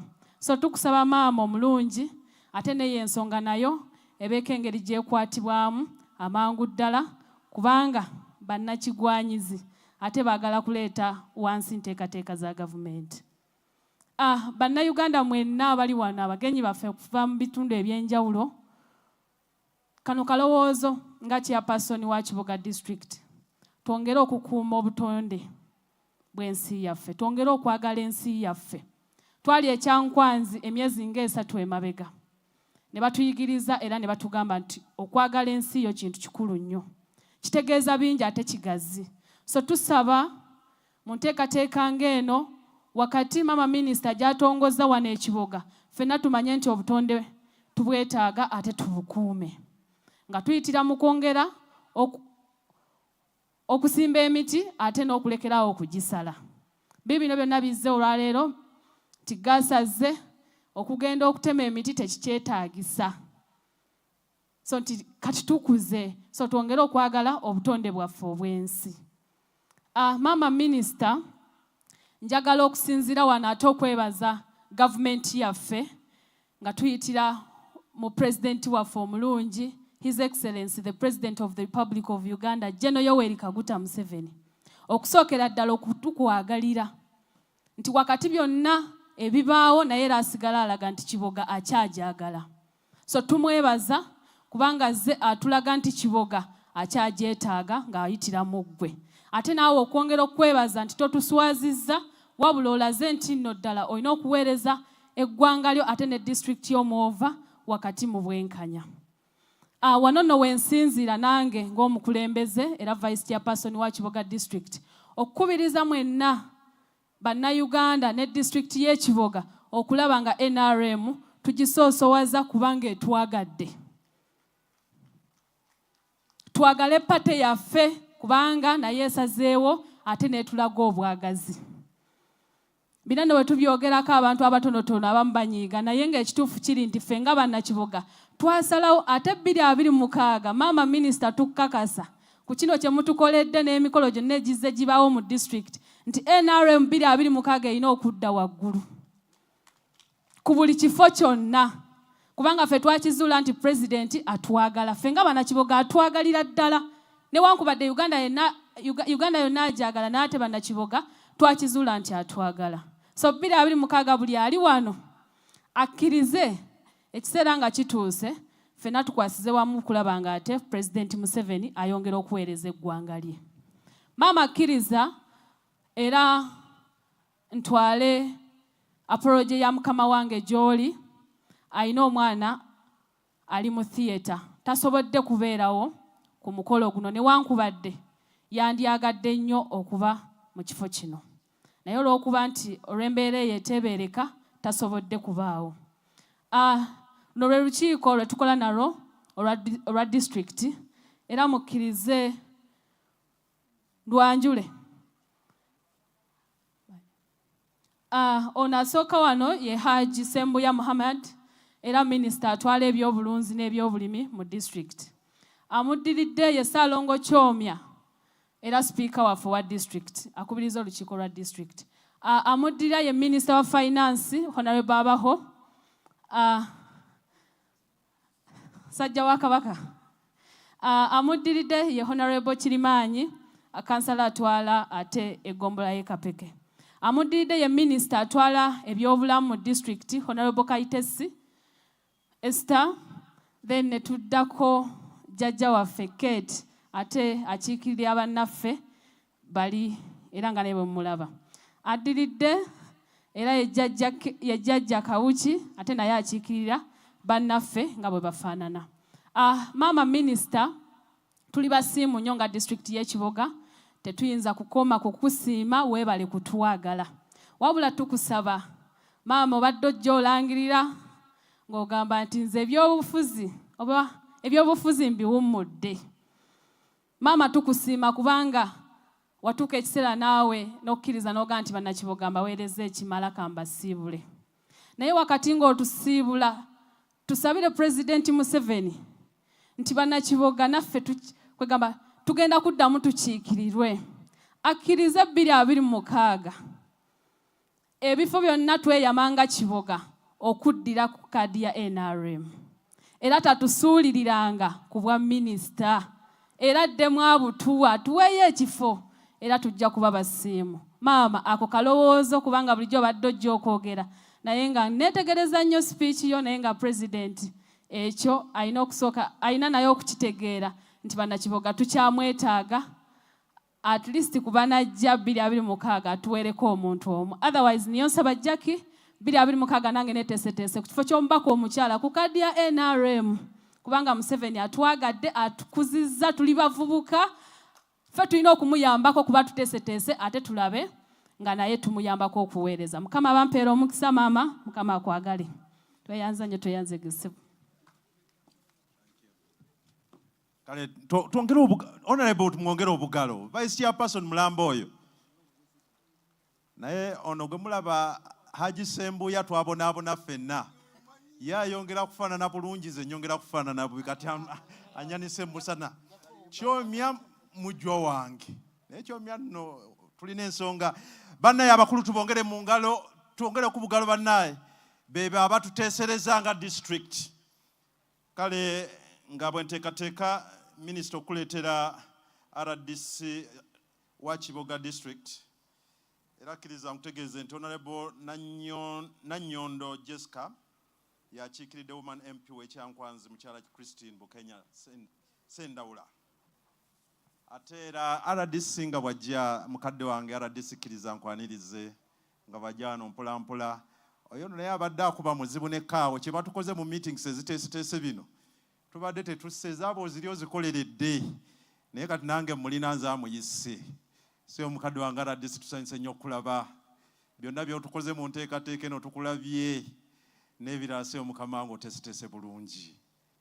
Kakati minisita era nga tiimu ya RDC bwejja, waliwo tiimu wano ezazze okwegatako, tiimu Thara, Bye Bye Poverty, team No Sleep, Boda Boda Initiative. Njaba kulaga mu kiseera ng'ojja eri ensi. RDC kyekirabo ky'omukama wange.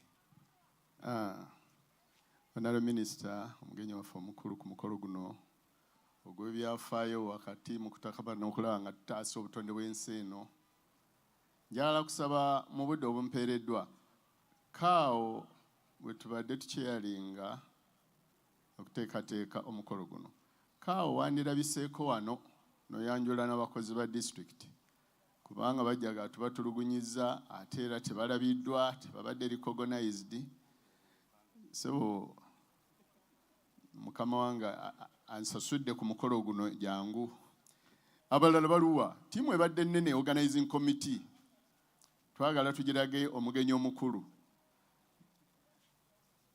Baluwa abakozi ba district. Kaawo abakozi ba district baganya okujja oba oli omu musala gwonna gutwale balabika teba. So mukama wange Kanoni ne tiimu yo yonna ekuwerekedde ku mukolo guno. Zikiriza nange negate ku RDC ne tiimu ya district okuyozaayoza olw'ekitiibwa ekya Kanoni naye n'okuyozaayoza olw'okubeera nti buli mulundi gwe president gw'alaba ku lwa Kiboga. Njagala okuyozaayoza olw'ekyo. Amanya gange nze Nsubuga Zirimenya nga nze Ssaabasajja gwe yasiima okumulukeberako district nga Kaawo.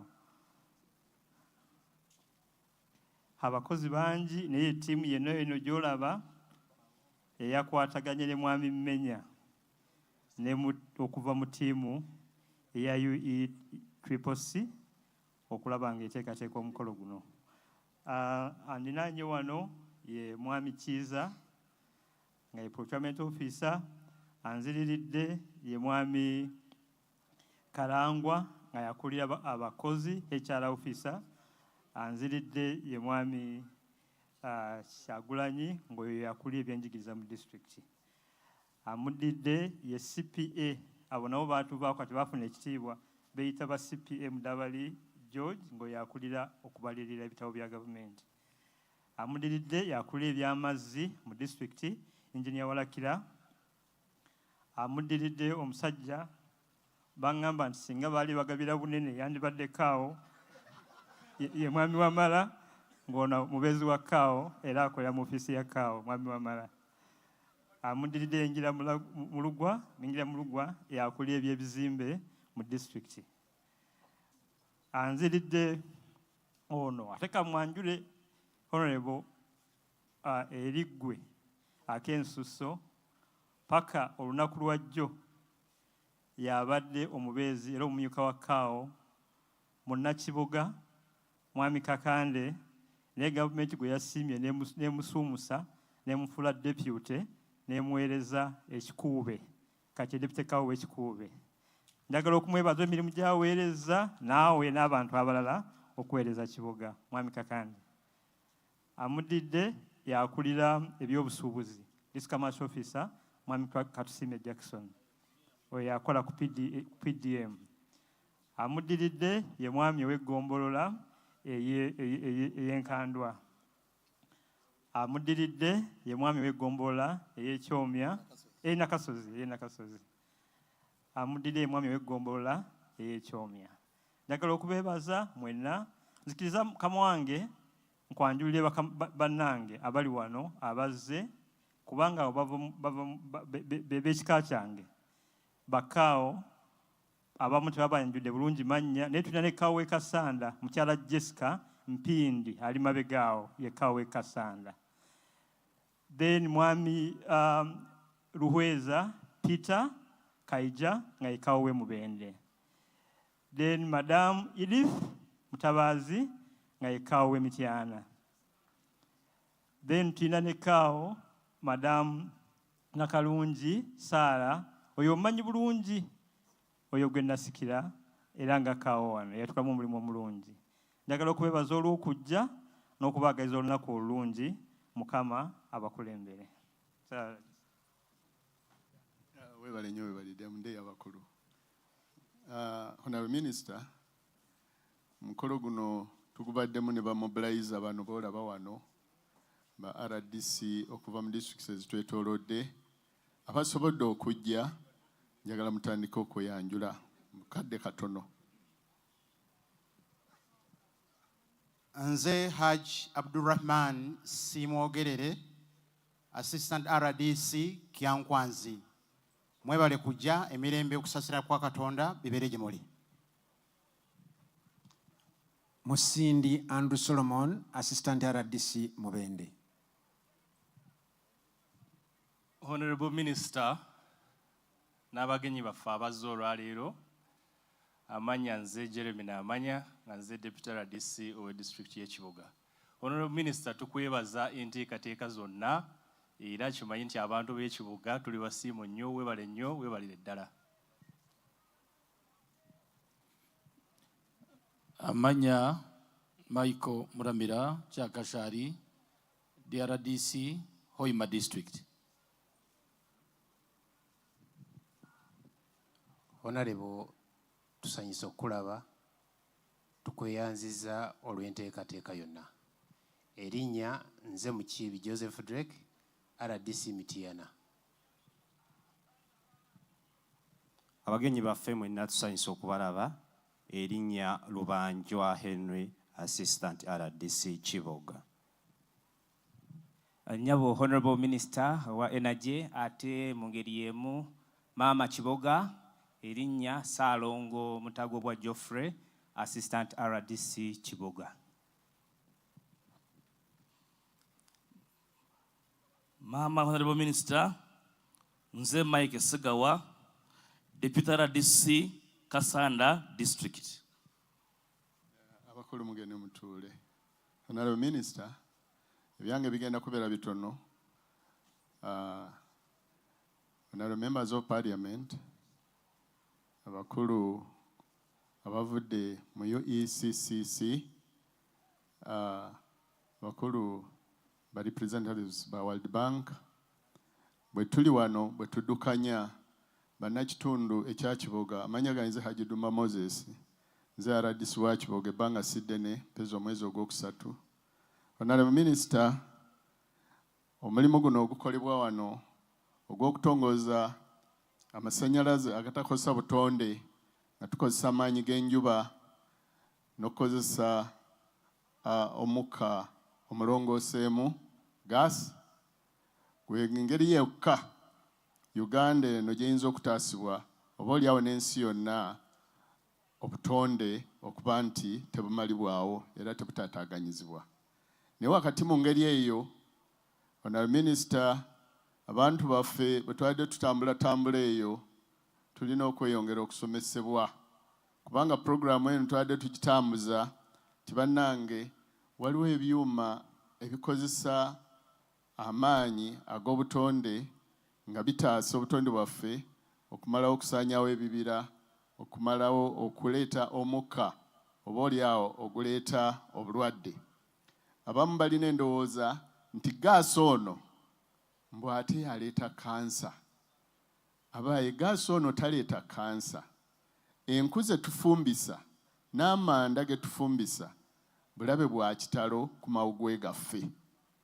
Era ffe ng'ab'ebyokwerinda olaba ebiseera ebimu twesanga nti abantu abamu akeera ku mulimu ayagala abeere n'essigiri mu nnyumba agikume agiteekeko ebijanjaalo bugenda okukyanga eki ebijanjaalo biyidde n'atamanya nti avuganya n'omukka essigiri we yeetaaga okuba nti eyaka bugenda okukya ku makya abakulu n'abato nga bafudde olw'okuba nti okisigeni akoze eki aweddemu ekyo nno nakyo kya bulabe ekirala batuuze bannaffe teri ngeri gy'oyinza kupima mbatu za manda zinaafumba bikopo 2 ebya caayi ate ng'olina okusobola okuregulatinga oba okupima gas asobola okufumba ebikopo 2 ebya caayi so wakati mu kusevinga obulamu mu kutaasa obulamu n'okusevinga n'okutaasa ssente obutazoonoona obutazidiibuuda sigiri oteekako namba ogenda kufumba ebikopo bya caayi 2 oba tosevinze kwenkana akozesa gaasi omukisa gwe tulina wano ab'ekibogo olwaleero luno nti ebintu ebyo bisaliddwa ebbeeyi ogwo nno omukisa gwa njawulo njagala tukubireko minisita mu ngalo n'ekitongole ekiddukanya embeera eyo okuba nti tuweereddwa omukisa ogwo tukubireko minisita mu ngalo bannange Honorable Minister ebbanga linaakamala wano nasanze okusomoozebwa okwogeddwako vice chairperson abantu abagenda nga batimbulula waya z'amasannyalaze ekitundu nga Lwamata Town Council waya z'amasannyalaze bazibba Kyekumbya bazzeemu juuzi waliwo emabegako myezi nga 3 naye juuzi bazzeemu era ne bazibba ennaku 3 emabega tulina obuzibu obwo naye nga nkwashuwalinga nga ne DPC waali ne bannaye betukolagana mu byokwerinda tugenda kukola kyonna kye tusobola tulondoole tulabe baani abeenyigira mu kubba amasannyalaze ebiseera ebisinga babeera basabutuwa bataataaganya enteekateeka za gavumenti okwekyayisa abantu balowooze nti gavumenti tebafuddeeko ekyo tugenda kufubanga bwe tusobola minisita tukikoleko nga mmaliriza minisita ekyogeddwako wano ekyobuwagizi bw'NRM Meya Kagali aluwa njaku asitukeko katono oba akyaliwo ennaku zino alina byayagala okuŋŋamba naye ndowooza vice chairperson bw'ayogedde bye bimu ku ebyo byayagala okuŋŋamba ssebo oluggi luggule njogera mu maaso ga chairperson wa NRM owa district nti oluggi luggule ne ttiimu yonna gy'onoyagala okulabika nayo tujja kuba twogeramu obutonotono era chairman we NRM Nyabo omugenyi omukulu tujja kuba tukuwa alipoota mu bbanga eritali ddene njagala kwebaza buli azze wano njagala kwebaza buli eyenyigidde mu nteekateeka njagala kwebaza buli omu agenda okuwagira enteekateeka eno ng'agula ebintu bino njagala kusaba emidaala gyonna egiri wano gitulekere contacts zaabwe n'ekirala twagala buli mudaala oguli wano gugulewo omudaala oguli permanenti mu kiboga wano n'ebigambo ebyo mwebale nnyo mwebalidde okumpuliriza ku lwa Katonda n'ensi yange. Thank you RDC. RDC tumwongere ku bugalo bannaye atukoledde bulungi nnyo omulimu gwe era speech tugiwulidde bulungi naye maama ojjukira mu nteekateeka zo otera tuteekateeka nali sikimanyi nti mutagobwa kakati Ssaalongo oba kyesiize bwesiizi kyesitegedde naye sebo katukitwale nti oli Ssaalongo sebo mwami Mutagobwa era muwe ku bugalo okubeera Ssaalongo Mutagobwa ate mu ngeri emu katusiima oyo kawo abadde atuintroducinga leseeyo ebitiibwa bye katusiime nja bibategeeza kawo sebo mukadde wange minisita sitole yaabo katusiime wengi batubuulira wano muyinza okusulawo nga mufa nseko naye kalekiriza kati eno slot yaba members of parliament era nja kuyita Honorable Mutumba Abdul ye member of parliament atwala mu kitundu kino ekya Kiboga West bw'ati anaatulaga banne bwe bazze ate anaawa omukisa anayita Honorable member of parliament owa Kiboga East Honorable member of parliament atukiikirira mu nsonga z'abakyala Honorable Kaya naye ayogere ku kyetuli naye byonna bya Honorable Mutumba muwe ku bugalo naye bongajja Honorable Mutumba Abdul former speaker of Kiboga District Local Government yono gwe mulaba kakati tuli naye wano.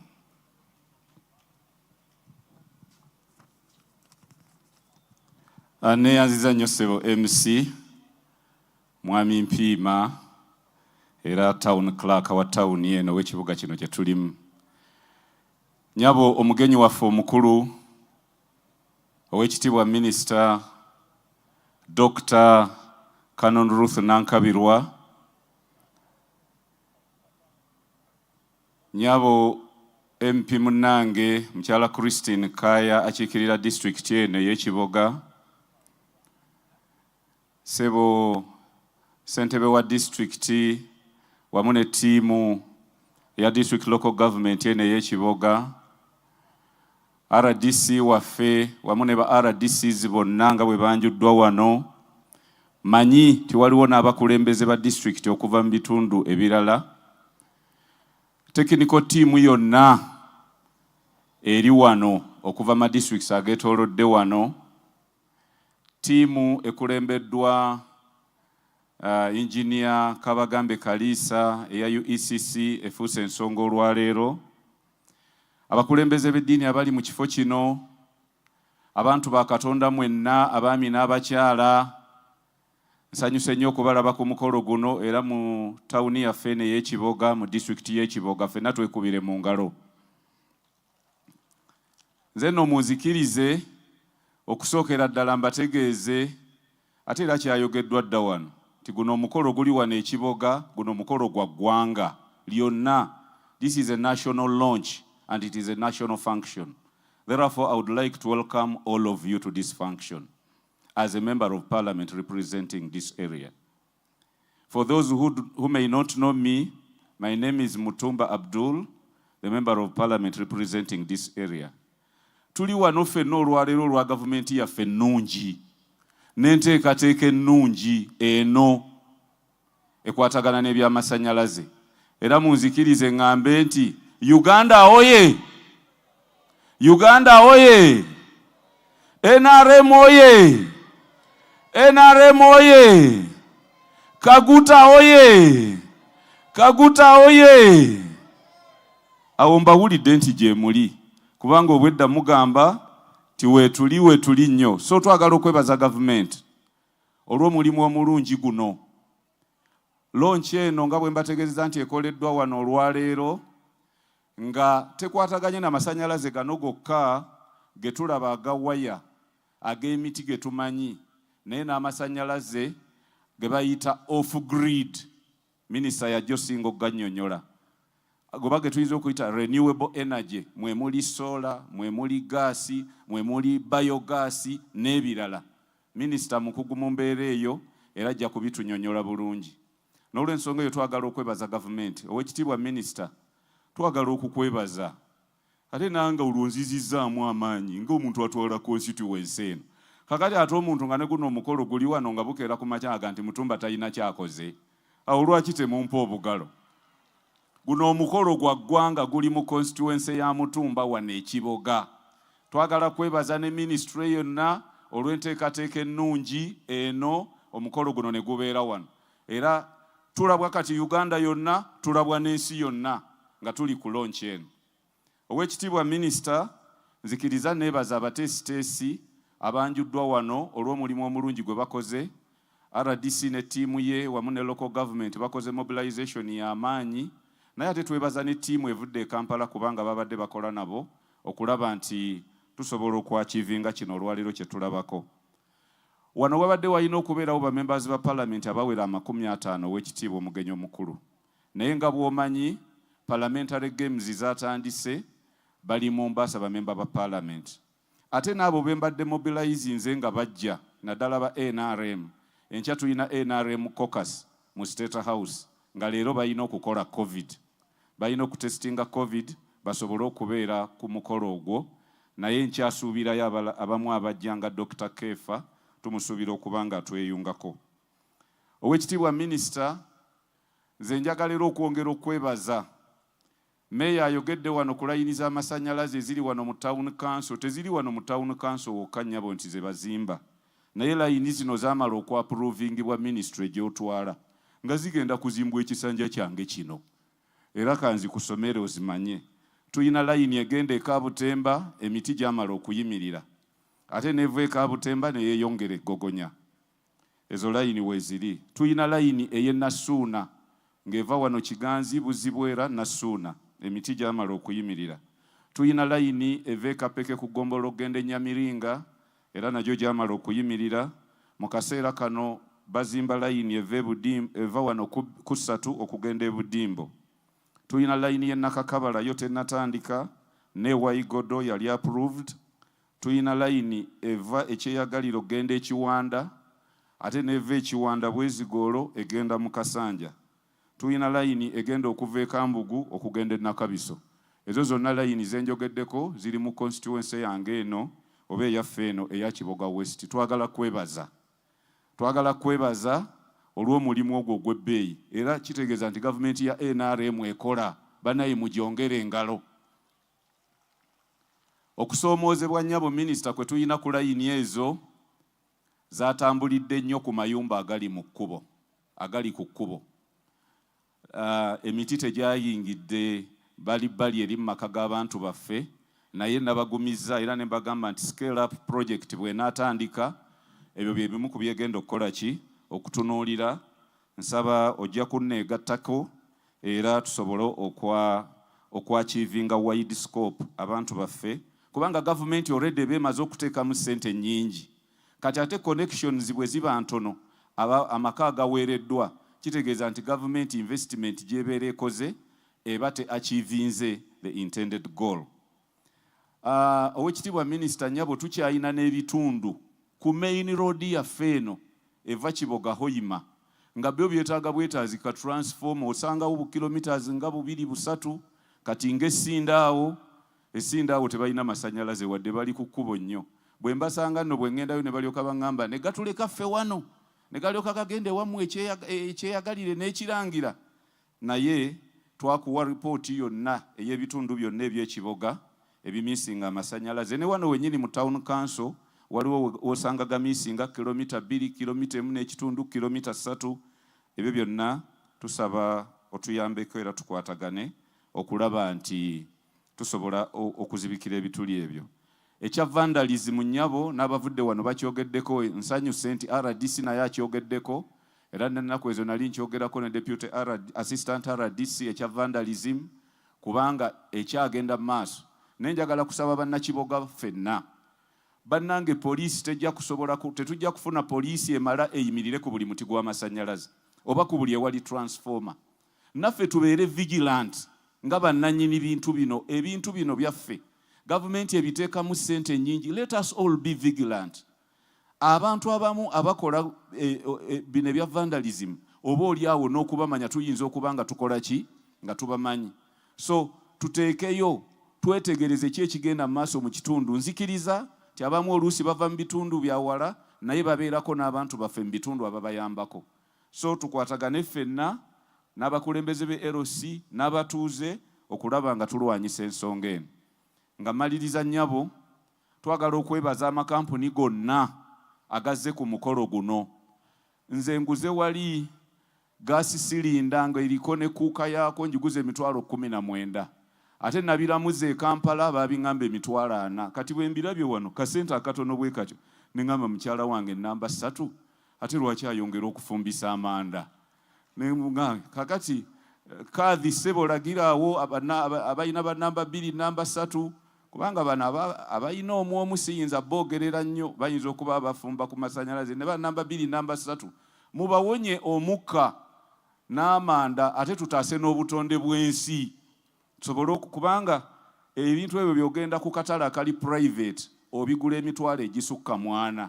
Era ku nsonga eyo twagala okwebaza gavumenti olw'otukolera kino. Ng'abasabye waggulu bwe boogedde, twagala programu eno egende mu maaso ne mu bitundu byaffe bino nga tumanyi outlets zaabwe we ziri, bonna bajje baggulewo outlets. Abantu baffe kati bali mu biseera bya makungula, bagule ebintu ebyo babikozese. eggwanga ligende mu maaso ate tusobole n'okukuuma abantu nga balamu. Saagala kuwanvuya nnyo munzikirize mpite mukyala Kaya Christine MP atwala disitulikiti eno ajje naye atubuuzeeko. Mukyala Kaya Christine baŋŋambye nti nze nnyina okukuyita naye nga bw'ajja munzikirize ŋŋambe nti NRM oye! NRM oye! Mukyala Kaya ayambadde kamyufu naye tomanya leero ayinza okuva wano ng'ayambadde yero. Omwana ono ali mu byuma lwaki takubyeko awo kaseevo nga bwe tulinda mukyala Kaya bw'atuuka.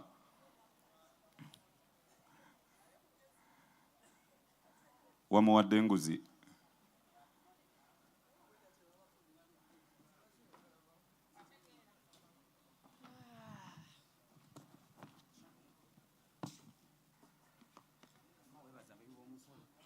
Abantu ba Katonda abali wano Omukama mulungi. Obudde bwonna. Bannange tusanyusa okubalaba. Maama Kano Dr. Honorable kubanga once a honorable you remain a honorable. Ruth Nankabirwa Sentamu Minister waffe wa energy na mwenna abakozi okuva Ministry yaffe ya energy tusanyusa okubalaba. Obukulembeze bwa district yaffe yonna okuviira ddala ku chairman LC5 office ya RDC Kao n'abakozi mwenna mwebale kubeerawo abasobodde. Ate twala omukisa guno okwebaza bannakiboga mwenna abasobodde okubeera wano. Mwebale nnyo mwebalire ddala okuwulira omulanga gwaffe bwe twabayise mubeerewo ku mukolo gw'eggwanga ogutongoza programu eno. Si kyangu district okulondebwa ku nsonga bweti naye mwebale nnyo mwebalire ddala okuwulira okuyitibwa okwo ne mujja. Ndowooza abagenyi baffe abazze mu Kiboga mulaba nti ne district yasiimye olw'obungi bw'abantu abali wano. Twala omukisa guno okwebaza private companies ez'enjawulo eziri wano. Ne banking sector eri represented bulungi. Mbeebaza okujja n'okutulagawo bye mulina. Nsaba nti buli ali wano at least genda ng'oyinako contact gy'ofunye. Olwaleero oyinza okuba tonasobola kubaako ke weegulira naye ekikutte obudde mu nsawo yo bwe kinaabuta ojja kusobola okubaako ky'ogula. So funa contacts. Twala omukisa okwanjula nga sinagenda mu maaso abali wano. Omukulu ono yakulira National Unity Platform mu Kiboga Lubwama Rogers. Omukulu ono bamuyita bali luno kansala w'abavubuka okuva ekyekumbya. Omukulu ono Gonza akulira emirimu gyaffe mu Greater Lwamata. Omukulu ono Nyanja ebikka naye yeeteeseteese okujja ku kifo ky'omubaka owa constituency ya Kiboga East ku National Unity Platform.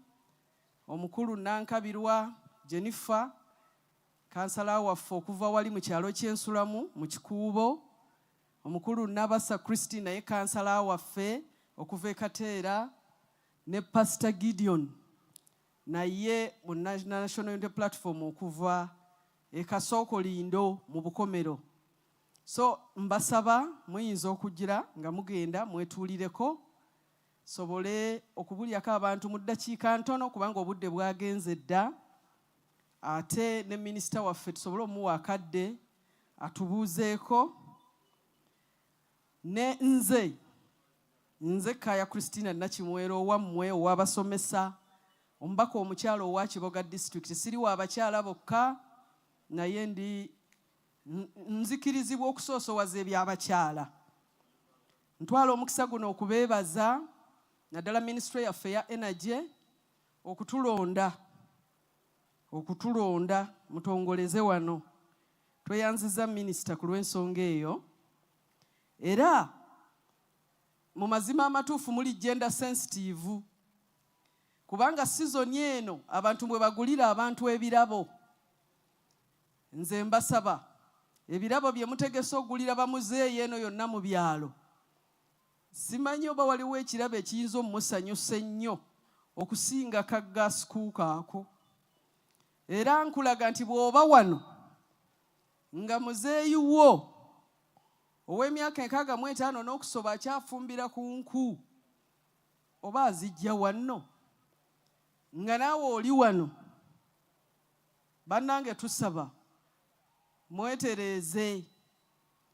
Abamuzeeyi tubagulire bugaasi buno bakole ki? Batandike okufumbirako bawone omukka. So ekintu kino kijjidde mu kiseera ekituufu, Christmas season, era mu season gye tugabiramu ebirabo biri wano. Temunoonya birala ng'ate ebinaafumba emmere ya Christmas biri wano. N'ekirala, abakyala baffe abaami abasinga mbalabye mutunuulira ebitaala, mbasaba mutunuulire ewafumbirwa.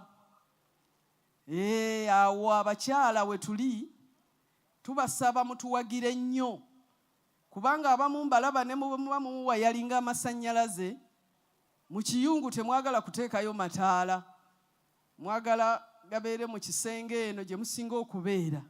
Tubasaba ensonga ezo eziyambako abakyala baffe mu kuteekateeka bye mulya mu budde ng'ate biwoomu, ng'ate nabo basigadde balabika bulungi. Tusaba mubiteekeko amaanyi. Bw'obeera olina omukyala gwe weegomba ng'alina eriiso eryeru ate nga tonnamujja owuwo mu mukka, owuwo okubeera n'eriiso eryeru, ojja kusigala ng'oloota kiroote. Okyalina okugula ebintu nga bino, omukyala naye ave mu mukka. Ate ne butadde oba obwo obukola accidents ezitawedde, nabwo tulina okuseeseetukako. Waliwo eyabadde ambalira nti kakati katadde oba kasente mmeka, kakati nkateekamu amafuta ga sente mmeka, kakati mwekkaaya bye mutugamba bya sente mmeka. Olina okuseeseetukakokko. Obviously ekintu kino tekijja kubeera ku bbeeyi emu n'ettadde oba, naye olina okwegaganula oyambukemukko okusobola okuwona ebizibu ng'ebyo. Tadde oba yagwiridde olutimbe lwayokeza bino, ebintu ebyo, oba okusuza sigiri mu nnyumba. Ebyo ebikozesebwa tulina okulwana tubeere nabyo. Era ebikozesebwa bino bikekkereza enkozesa naddala ey'enku. Nze ndi munnabyabutonde mummanyi, era mu gavumenti ewabula eriko nkola ku nsonga z'amazzi n'obutonde bw'ensi. Naye ebyobutonde kyo kiri part of me. Ne bwe nandibadde omubaka ne bwe sandibadde, nze ku byobutonde nsoosowaza ensonga ezo. Era njagala okukakasa kampani yaffe nti ebintu byammwe nja kusigala nga mbyogerera paka bantu kuwulira bulungi. Ekyo nkyeyama. Twebaza aba private sector muzze bwe tubadde tulambula awo ne minisita agezezaako bagamba branch mugireete wali. Abantu ab'enjawulo balina muno ebizimbe basobola n'obbawa ne muteekako branches zammwe, naye ekikulu nti repairs ne maintenance y'ebintu bye mutuguza erina okuba nga weeri. Okugeza obuntu obwo obufumba awo obuvaamu fulemu y'omuliro, bw'oba ofumba ebiseera ebisinga butonnyako enva n'ebirala, kale ne butalagga. Naye oyinza okusanga omuntu ng'agamba gwekkaaya ebintu byammwe kati nze akantu okenziza wano sikalaba nkagulewa. Tubasaba paati ezo muziteekewo ku branch ze munaaba muguddewo. Nange wano ninawo ekizimbe kiriko ka space era ayagala era okuteekawo ebintu abantu baffe babisangewo, naawe oli waddembe okuntuukirira. Naye twagala abantu baffe bw'aba ayagadde obikozesa ng'alina waabisanga. Era twagala okusomesa abavubuka baffe okuyiga engeri gy'okkanikamu ebintu bino. Tukuutira abakyala mwenna abakyabitya. Waliwo abakyala bangi abangamba nze gaasi mutya. Munnange onootya kutuusa ddi? Onootya kutuusa nga tokyalina kyofumbisa? Anti enku n'amanda nabyo temukyabisobola. So ensi bwetyo bwekula muba muyina okuyiga okozesa ebintu bino, era twandibaddeyo ne programs ezisingako wano tubuulire abantu baffe ku nkozesa y'ebintu bino. Wano wentegereza minisita nti ebizindaalo byaffe mu Kiboga baabitutte, community radios baazitutte baabimamuddeyo, so nga ate bibadde bituyamba, era n'okukunga abantu wano wandibadde bangi nannyo okusinga ne wano. Ebizindaalo byaffe ebyo tusaba bikomewo, kubanga radio emu gye tulina ekiboga tetemalaayo era magombolola gonna, naye okwo tusobola okukyalizaako abantu ne bannyonnyola enkola ya gaasi eno. Kakati nga biogas wano weetaaga ente wakati w'ente 3 n'ente 5 okusobola okufuna obusa obuva mu biogas. Kakati enkola eyo omuntu singa agenda ku kizindaalo aba annyonnyola bulungi abantu ne basobola okutwala tekinologi eyo. Era olwaleero tuli ku off grid, amasannyalaze agatali ku gano agava ekiyira, kubanga ffenna aba Kiboga wano tuba tukozesa agava ekiyira, naye ku luno tuli ku gatali okwo. Bayogasi mumulaba, ne tubeera ne gaasi omulala, ne tubeera ne sola, amasannyalaze ag'empewo tetunaba kusobola gafuna wano mu Kiboga, naye tubasaba okukuuma ebintu ebyo ebituweereddwa. Naddala kati nga sola agenda okukuba amazzi mu bitundu byaffe ebyenjawulo, tubasaba n'abalala bwe babasabye. Nkimanyi waliwo abakozi baffe abaava mu naddala mu Umeme, ate nga nze mmanyi kubanga bwe twabuuzabuuza baabasasula bulungi, baabagoba mu mateeka, naye bo olw'okuba bamanyi engeri y'okukwata waya ezo bwe bakomawo kuno babba. Tusaba tukwatagane bulungi nnyo ne ofisi yaffe ababbi abo, kubanga lumu Umeme ofisi wano yannyambako ne tukwata omubbi nga yali abbye meters, ne bazikwatira e Kasanda, era nsanyusa ab'e Kasanda nga muli wano. Bwe bazibba muno ate tebaziguza muno, bazitwala ate mu disitulikiti ndala. So tusaba abantu abo bwe tuba tubamanyi tubakwatire eddala baleme kuyinaayina. So tubasaba okufuna amawulire ku tariffs oba ku ngeri y'amasannyalaze gye gakyajingibwamu. Eyo information tujja gyetaaga newankubadde nga wano tegenda bulungi, naye tuseeseetukeko ffenna. Tulina ffenna okuseeseetukako kubanga obutonde bw'ensi tetugenda kusobola kusigala ku nku. Leero ate wano sirabyewo bikekkereza na nku. So tubasaba era tubakuutira, Uganda gy'eraga eraga awo. Tubasaba ebintu bino mubitegeere ate tutandike obikozesa. Saagala kusussa wano, naye twebaza obukulembeze ba ministry yaffe ya energy. Nze nja kuyimirira ne ministry ya energy ku bintu byennyini bye mmanyi ebiruma bannayuganda. Nja kusigala nga nnyimirira ku bintu ebyo, era nsigadde nkyayimiridde. Era minisita ndowooza ondaba, abayaaye bwe baba balina ebirowoozo byabwe bye baleeta nga tebikwatagana na muntu wa bulijjo, nze siyimirira nabo. Era ekyo nja kukisigalako nga tulwanirira eddembe ly'abantu naddala mu masannyalaze. Mwebale nnyo, mwebalire ddala okumpuliriza. Olunaku lw'enkya tulina independence Kapeke ku 7/2, ku Kisaawe ku 7/2. Tubasaba mujje ate tuwulire n'ebirala nga leero bwe mukoze eki bwe muzze. Ku lwa Katonda n'ensi yange, ayi Ssaabasajja Kabaka wangaala.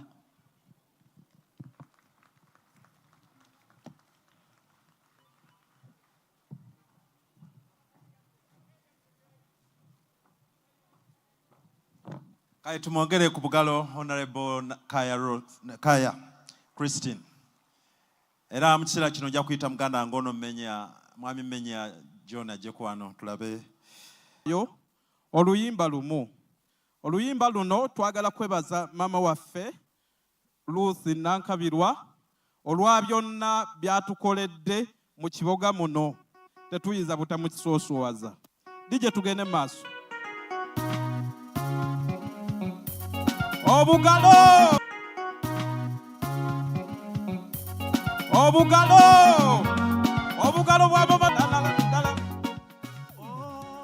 Ngalo mikwano janga abagalwa sonze n'ejjitamba yimbire olwaleero nankabirwa kutadde mu jjita z'okusiima emirimu gyo gy'otukoledde mu kiboga watusukkako eggwanga lyonna likwewuunya okola bulungi emirimu buli ekitongole ky'obaamu bannakiboga tulina essanyu twazaala oli mukyala w'amaanyi mu ggwanga lyonna olw'ekifaananyi ky'olase weebale kiboga yaffe eri ku mutindo mujjuvu kusemazinga wa Afirika ddala abakyala mwawambye mukola ebitabasuubirirwa n'abazungu babatidde n'abalinga nankabirwa abakyala mwenna luno olunaku lwammwe mujje mubinuka amasejjere obugalo bwa maama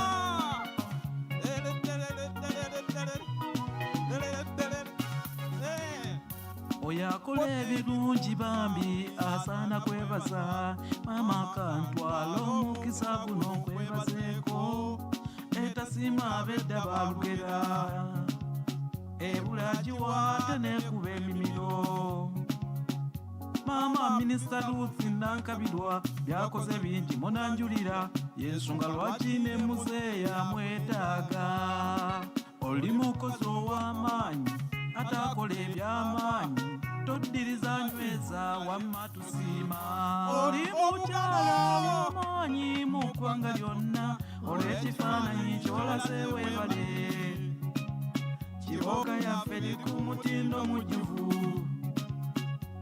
kusemazinga wa Afirika ddala abakyala mwawambye mukola ebitabasuubirirwa n'abazungu babatidde n'abalinga nankabirwa abakyala mwenna luno olunaku lwammwe mujje mubinuka amasejjere obugalo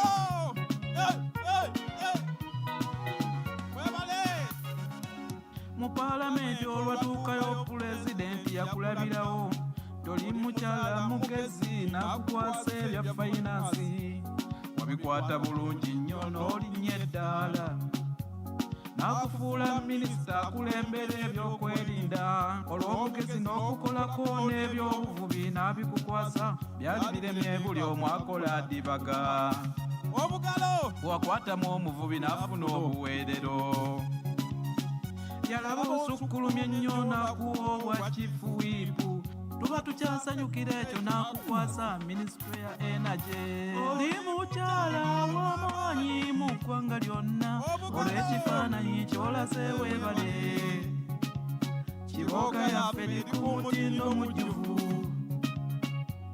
kusemazinga wa Afirika ddala abakyala mwawambye mukola ebitabasuubirirwa n'abazungu babatidde n'abalinga nankabirwa abakyala mwenna luno olunaku lwammwe mujje mubinuka amasejjere abaana ba maama muliwa mujje mubinuka amasejjere bakyala b'eggwanga si baalaba mujje mubinuka amasejjere abayimbi b'eggwanga muliwa mmwe mujje mubinuka amasejjere abaserefu b'eggwanga muliwa mujje mubinuka amasejjere bannabyabufuzi si baalaba mujje mubinuka amasejjere abaana ba maama muliwa mujje mubinuka amasejjere bakyala b'eggwanga si baalaba mujje mubinuka amasejjere abayimbi b'eggwanga muliwa mmwe mujje mubinuka amasejjere abaserefu b'eggwanga muliwa mujje mubinuka amasejjere neyanziza. Thank you. Thank you very much. Nekemia tweyanziza nnyo tweyanzege bannakiboga mwebale otulaga obwagazi. Thanks for the love.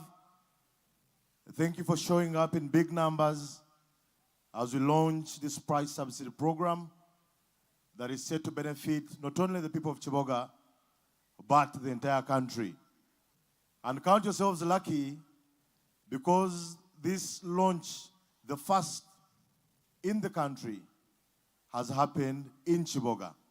And I think this day, as we transform the way we use energy for lighting, for cooking, will be forever celebrated because this is where the movement has started from.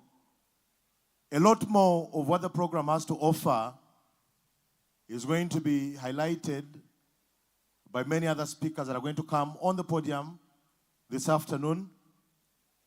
So allow me invite the Managing Director of Uganda Energy Credit Capitalization Company, Mr. Roy Nyamutale Baguma, to expound on what the program has, the details, what kind of discounts will the countrymen and countrymen enjoy, and how do we stand to benefit generally as Ugandans, and all those who are advocates of clean energy technologies. Mr. Roy Baguma, you're most welcome to address the people of Kiboga and our invited guests. Thank you very much.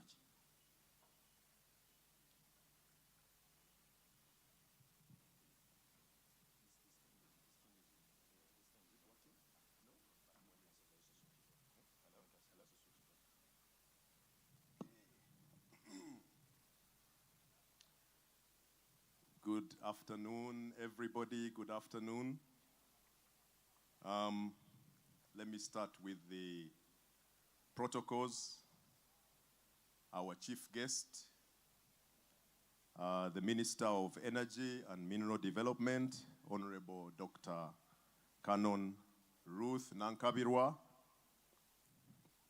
The Minister of State for Energy, Honorable Sidronia Sokasai Opolot. He's on his way. Honorable members of parliament present here, notably Honorable Mutumba, Honorable Kaya, and Honorable Kefa. The board chairman, represented by the vice chairman of our board of Uganda Energy Credit Capitalization Company. The board members of Uganda Energy Credit Capitalization Company present here, Professor Laura Orobia and Mr. Wilbrod Owar, the Permanent Secretary, Ministry of Energy and Mineral Development, the task team leader representing the World Bank and the World Bank officials, chief executive officers and managing directors of the energy sector, chief executive officers of the financial institutions that partner with Uganda Energy Credit Capitalization Company, all commissioners present from the Ministry of Energy, and those from other ministries and their representatives, the RDC, Haji Jumba Moses, Assistant RDCs, LC5 for Kiboga District,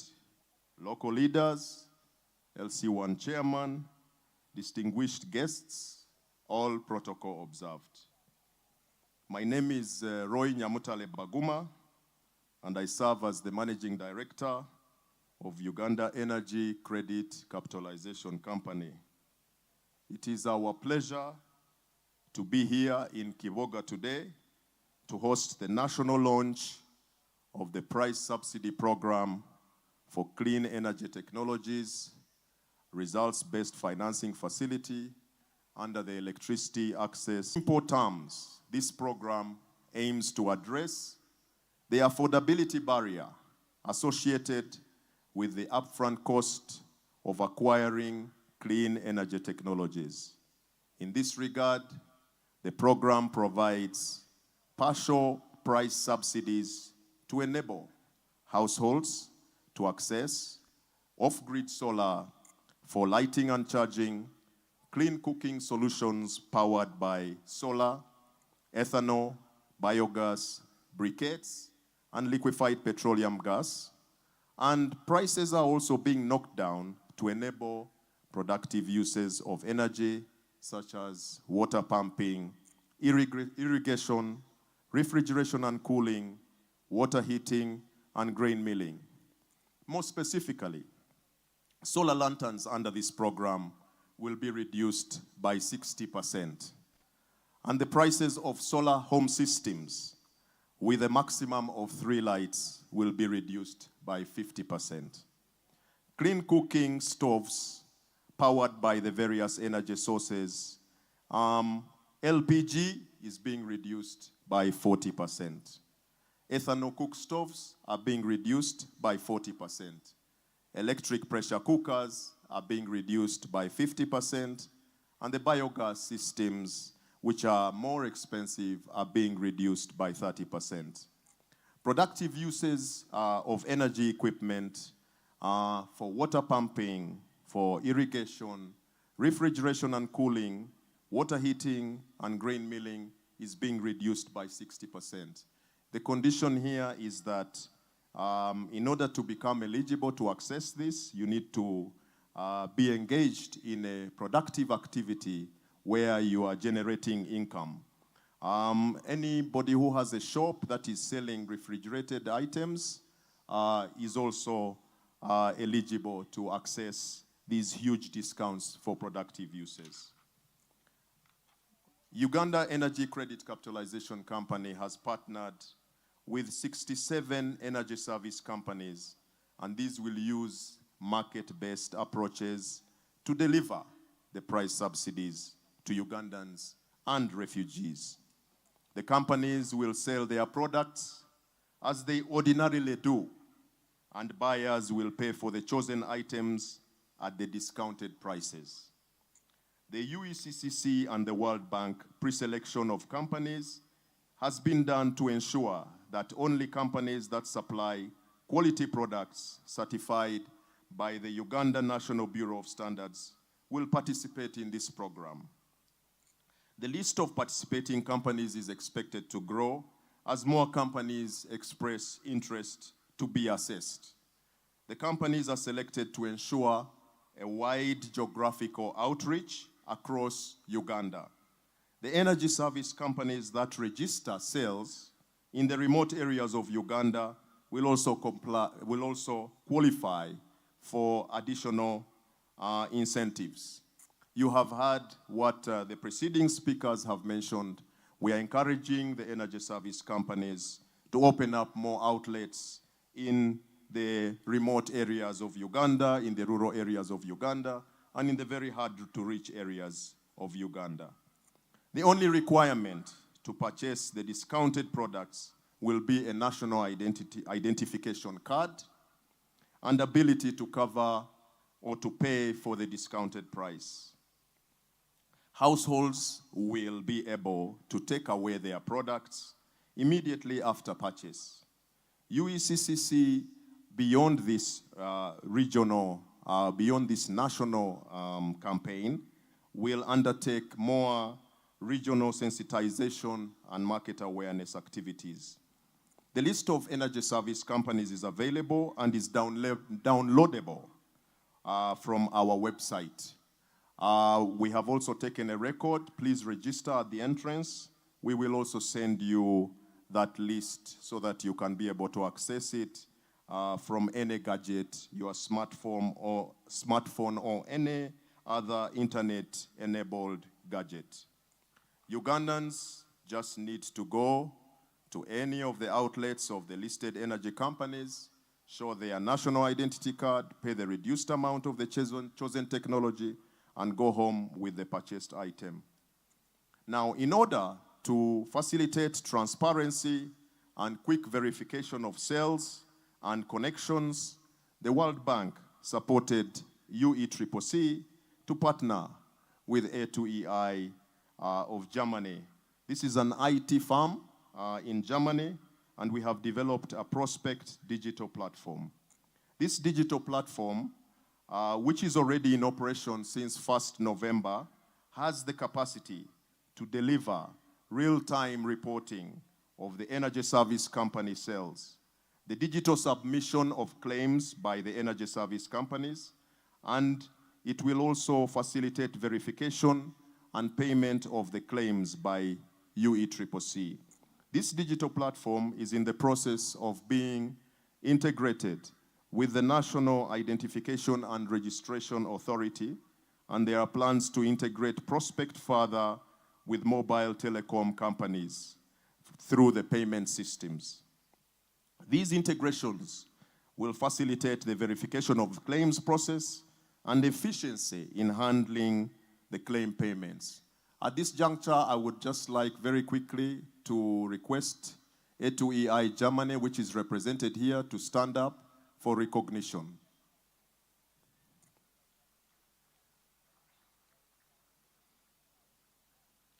Thank you. As of today, according to this digital platform, off-grid solar cells from 1st November amount to 32,444. Clean cook stoves amount to 4,399. And for productive uses of energy, they're a bit more expensive. These are 112. So we are in a position to get real-time reporting whenever you transact with the energy service companies.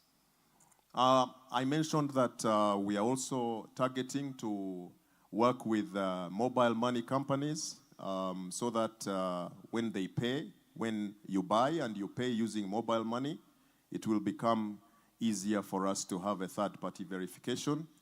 I'm aware that the Chief Operating Officer of MTN is here. He requested me to give him 1 minute so that he can say something. I invite you to come and tell the people how we are going to partner together. This is one of the ways that we are making it easier. And also, MTN can perhaps be able to provide some more facilities beyond the discounts that we can give so that we can make these products more affordable and more reachable right through your smartphone. And the companies can also start to become innovative and deliver to your premises. So please come very quickly. 1 minute.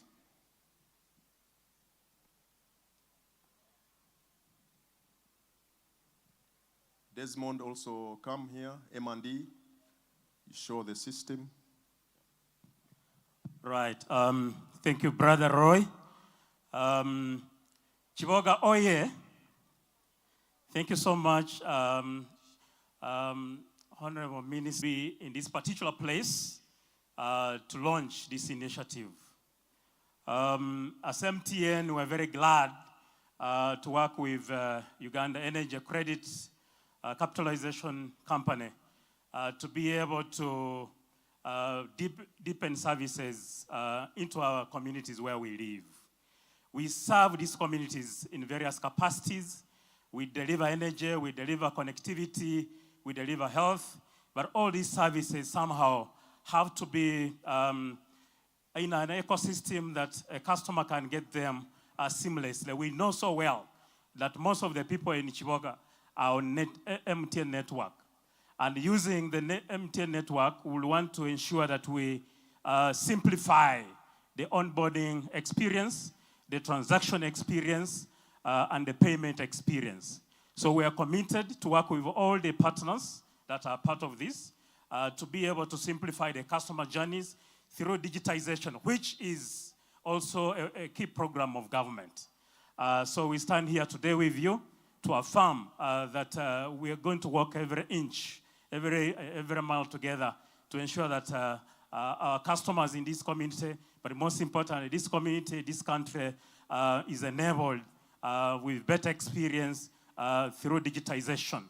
It will be very easy for customers to pay whether they are buying any energy products, whether it is Shell, Total, Starbucks, whatever it is, solar, to be able to to improve their livelihoods. So we're extremely happy, and we are very eager that we deepen digitization in this community and beyond. So thank you so much. Yeah, thank you very much. Desmond here is our M&D specialist. He insists that he should show you how this digital platform works. Just 1 minute, and you go back. Thank you very much, sir. Our chief guest, Honorable Minister, invited guest, ladies and gentlemen, allow me to draw your attention to the screens that are displayed in very many corners. If you look at the screens is basically showing one of the many dashboards that we have in the prospect system. This is a real-time dashboard as of today. The screen is showing you what we have in the system from the sales from the energy service companies that we are partnering with. If you look at the first graph on top, it is showing daily sales that the energy service companies are inputting based on what they are selling across the country. From the time when we launched, when we allowed the energy service companies to start making sales, 1st of November to date, that each of the bar is showing daily sales. And cumulatively, we have now hit 40,000 sales from the energy service companies in just 1 month. If you look at the bar graph on the extreme left, the 4 is showing us the regional distribution of the sales by the companies. The first bar is showing sales in central Uganda. The second bar is showing sales in eastern Uganda, which of course is the highest as of today. The third is northern Uganda, and then the one below is western Uganda as categorized. To break this further, on the right is showing the national distribution. The dotted green colors shows the distribution of the sales being made by these companies as of today across Uganda as a country. Honorable Minister, this digital platform is in line with Digital Transformation Program under the National Development Program, Phase 3, which aims to embrace information communication technology for socio-economic transformation in Uganda. And we are grateful that we're embracing this, showing this life. I thank you for God and my country. Thank you, Desmond. We want to track everything, so we won't wait until the end of the project to know that there is an area that was underserved. We periodically check, and we can calibrate how we can reach those areas which are not served well. We contend that access to affordable, reliable, and clean energy enhances commercial, industrial, and agricultural productivity. It also supports technological advancements and stimulates economic growth by enabling efficient business operations. It facilitates the education sector, the health sector, and quality water supply services, hence contributing to human capital development for socio-economic transformation.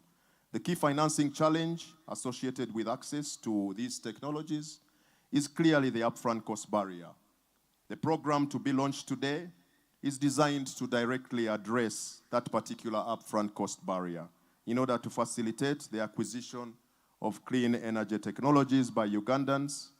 And at this juncture, I would like to go into some Luganda so that the people who are seated in that tent over there and others can be able also to appreciate what we are doing.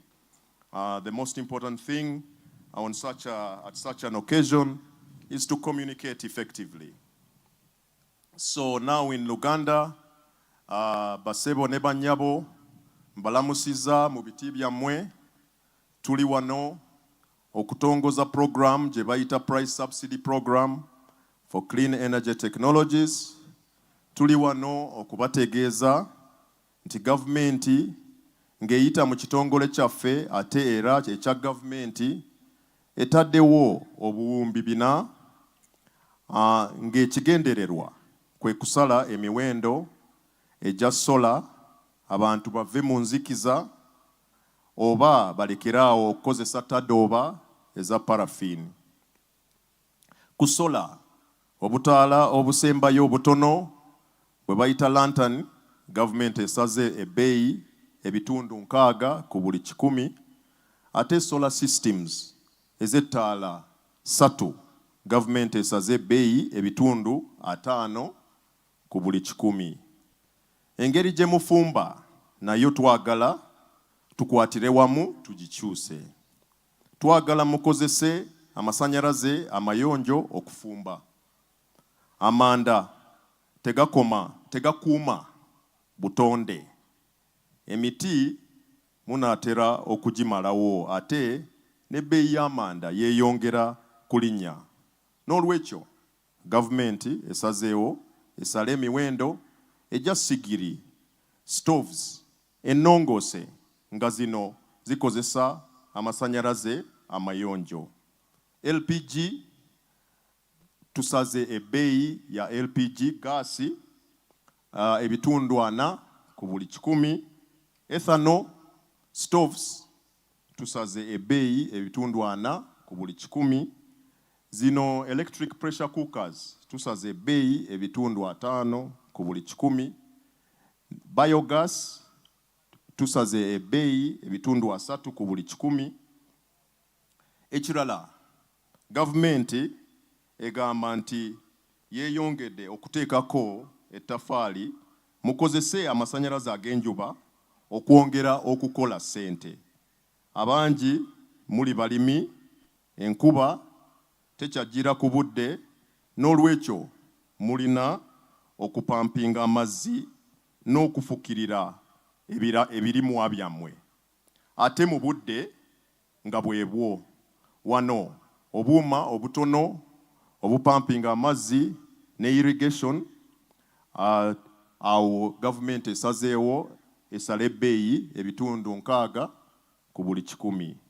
Ne tuddako ku fridge ezikozesa amaanyi g'enjuba, nazo ezikozesa amasanyalaze n'endala ezikozesa amasanyalaze ag'ekaruma, ezo zonna gavumenti esazeewo esale emiwendo ebitundu 6 ku buli 100. N'obuuma obusunsula kasooli n'amasanyalaze g'enjuba ebbeeyi nayo esaliddwa ebitundu 6 ku buli 100. Tulina kampuni 67 ze tukwataganye nazo zitunde bye twogeddeko kati. Lisiti weeri ku website yaffe, naye bwe muba mwewandisiza wali mulabe nti mwewandisiza mujja kufuna lisiti eyo ku masimu gammwe nga tuvudde wano. MTN nayo tuli nayo egenda kukitukolera. Ezo kampuni twazikebera n'ebyuma bye batunda nga quality yeeyo. Kye mulina okukola kwe kugenda mu kampuni zino mulondemu kampuni gye mwagala okukolagana nayo oba okugulako. Mubalage national ID zammwe, batwaleko kopi, muzisigaze, ekiddako musasule ssente ezinaaba zisigadde nga tumaze okusalako ekisale kya gavumenti. Mutwale bye muguze mugende eka nabyo. Tewali government list tewali government list, temwetaaga kwewandiisa wonna, mugende bugenzi mu maduuka mulabe ebintu bye mwagala okugula, mutegeere ssente gavumenti zeesazeeko, balansi eyasigadde mugisasule, mukozese essimu zammwe, kubanga bwe mukozesa essimu zammwe ne musasula tuba tusobola okukola ki? Okutegeererawo mangu nti mwamaze okugula. Era ekyo ekyuma kye tulaze wano kiba kitubuulira ku ddakiika eyo yennyini. Ffe ogwaffe tujja kubiyingiramu singa mutuloopera nti bye mwagula tebikola, ng'ate gavumenti muzituukiridde ate tezirina kye zikola kutereeza nsonga ezo. Mu kufundikira twagala kubasaba mujjumbire ennyo puroguramu eno gavumenti gy'etaddewo, tukyuse obulamu bwaffe, tweyolekere okukuuma obutonde n'okukulaakulana mu byenfuna n'obulamu obulala. Mbaagaliza Ssekukkulu ennungi n'omwaka ogw'enfuna 2025. Mwebale nnyo kumpuliriza ab'ekiboga. Mwebale. I think I'm done. Thank you very much for listening to me. At this juncture, I'm going to take the pleasure to invite the task team leader of the World Bank, Mr. Joseph Kapika to come and give us his remarks. Thank you.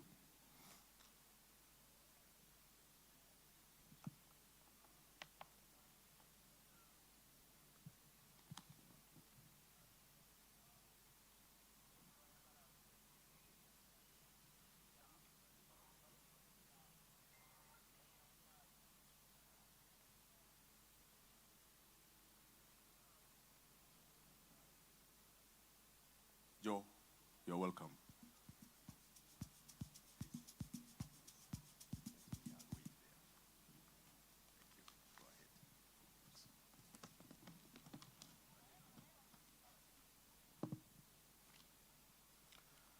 Kiboga oye! Kiboga oye! The Honorable Minister of Energy and Mineral Development, Honorable Ruth Nankabirwa Sentamu, Honorable Members of Parliament present, the members of the UECCC Board present, the resident district commissioners present, members of the district leadership here in Kiboga and beyond, members of the council leadership present, our host for the day, the Managing Director of Uganda Energy Credit Capitalisation Company Limited, Mr. Roy Nyamutale Baguma. May I just say, distinguished guests, ladies and gentlemen. It is a great pleasure and honor to be here today to witness the official launch of the off-grid results-based financing program for clean energy technologies under the Electricity Access Scale-Up project. This program that is being launched today will contribute towards achievement of the government of Uganda energy sector goals, and specifically Sustainable Development Goal number 7, that aims to ensure access to affordable, reliable, sustainable, and modern energy for all. On behalf of the World Bank Country Manager for Uganda, Ms. Mukami Kariuki, who is not able to join us today, I congratulate the Ministry of Energy and Mineral Development and the Uganda Energy Credit Capitalisation Company on the achievement of this important milestone today.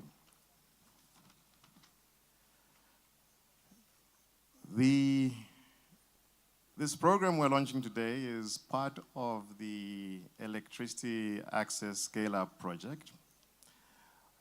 And the project's objective is to increase access to energy for households, commercial enterprises, industrial parks, and public institutions in Uganda through grid expansion and connectivity, financial intermediation for energy access provision in refugee host communities, and the provision of affordable modern energy solutions.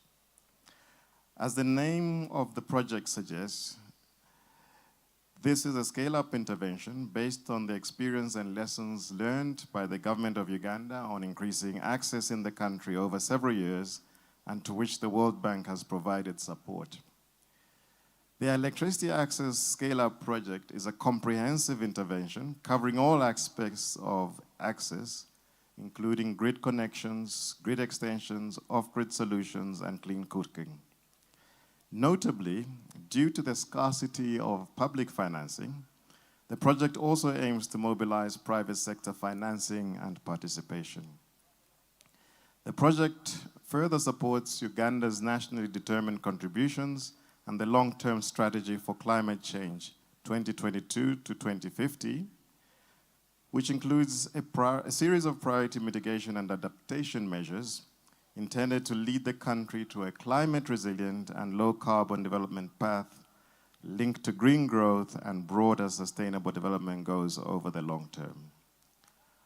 As I mentioned previously, the project aims to leverage private sector participation, and it is for this reason that we are particularly delighted to be here today. The launch of this off-grid results-based financing program for clean technologies that is implemented by Uganda Energy Credit Capitalisation Company is central to engendering private sector participation under the project. The RV program, which is complemented with the lines of credit and partial credit and technology risk guarantees that UEC is also providing under the project, is central to the engendering of private sector participation, as I said. Initiation of this off-grid program today has been a long time coming, and we are extremely delighted that it is finally being launched. Congratulations to UECCC. Through this program, it is expected that affordability constraints faced by consumers in the acquisition of off-grid solar, clean cooking, and productive energy use technologies shall be relieved. Allow me also to say that successful implementation of this program will require strong collaboration and coordination across the government and with other energy stakeholders, including development partners and the private sector. For RBF in particular, this coordination is crucial to prevent distortions in the same market whose development we're trying to engender. And we commend the steps that the Ministry of Energy and Mineral Development has already taken in this regard, and we look forward to their continued leadership in this area. Allow me also to stress that successful implementation of the RBF program and ESP project in general will require that project activities are implemented in accordance with World Bank policies and procedures, especially in relation to environmental and social safeguards. Finally, we commend the government of Uganda on its leadership and continued commitment to the sustainable development of the energy sector, improving energy sector efficiency, and the overall advancement towards achieving universal access. These are shared priorities, and we look forward to our continued partnership. Thank you very much for listening to me. Mwebale nnyo.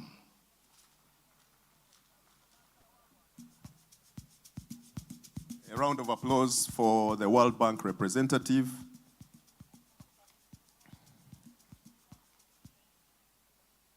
Before I invite the next speaker, I would like to take the opportunity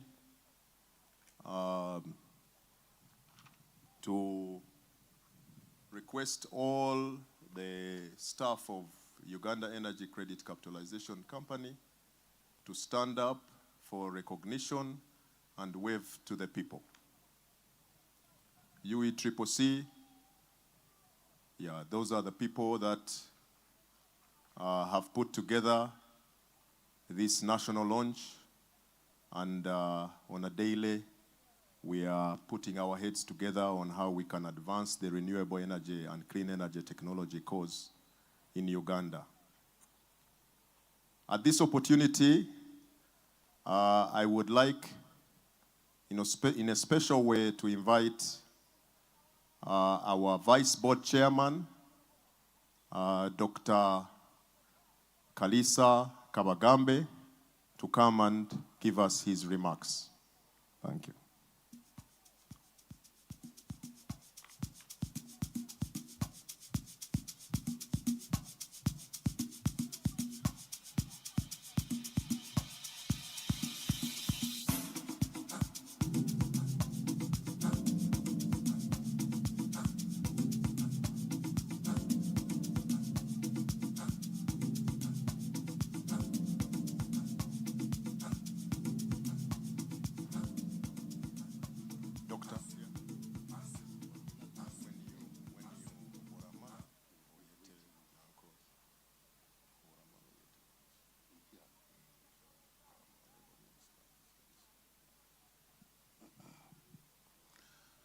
Thank you, Roy, the CEO of UECCC, the Minister of Energy and Mineral Development, Honorable Dr. Canon Ruth Nankabira Sentamu,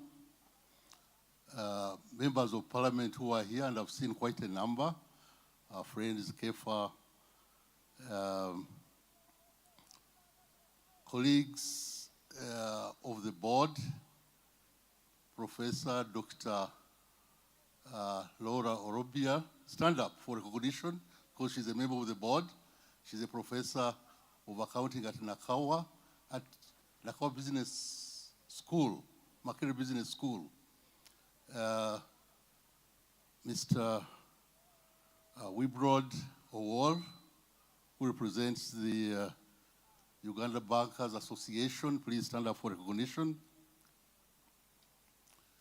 The members of UECC, who are really the subject matter today, not forgetting the TTL of the World Bank,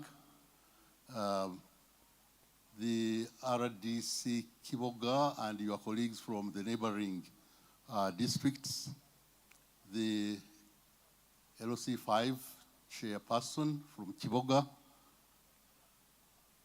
the cows who are here,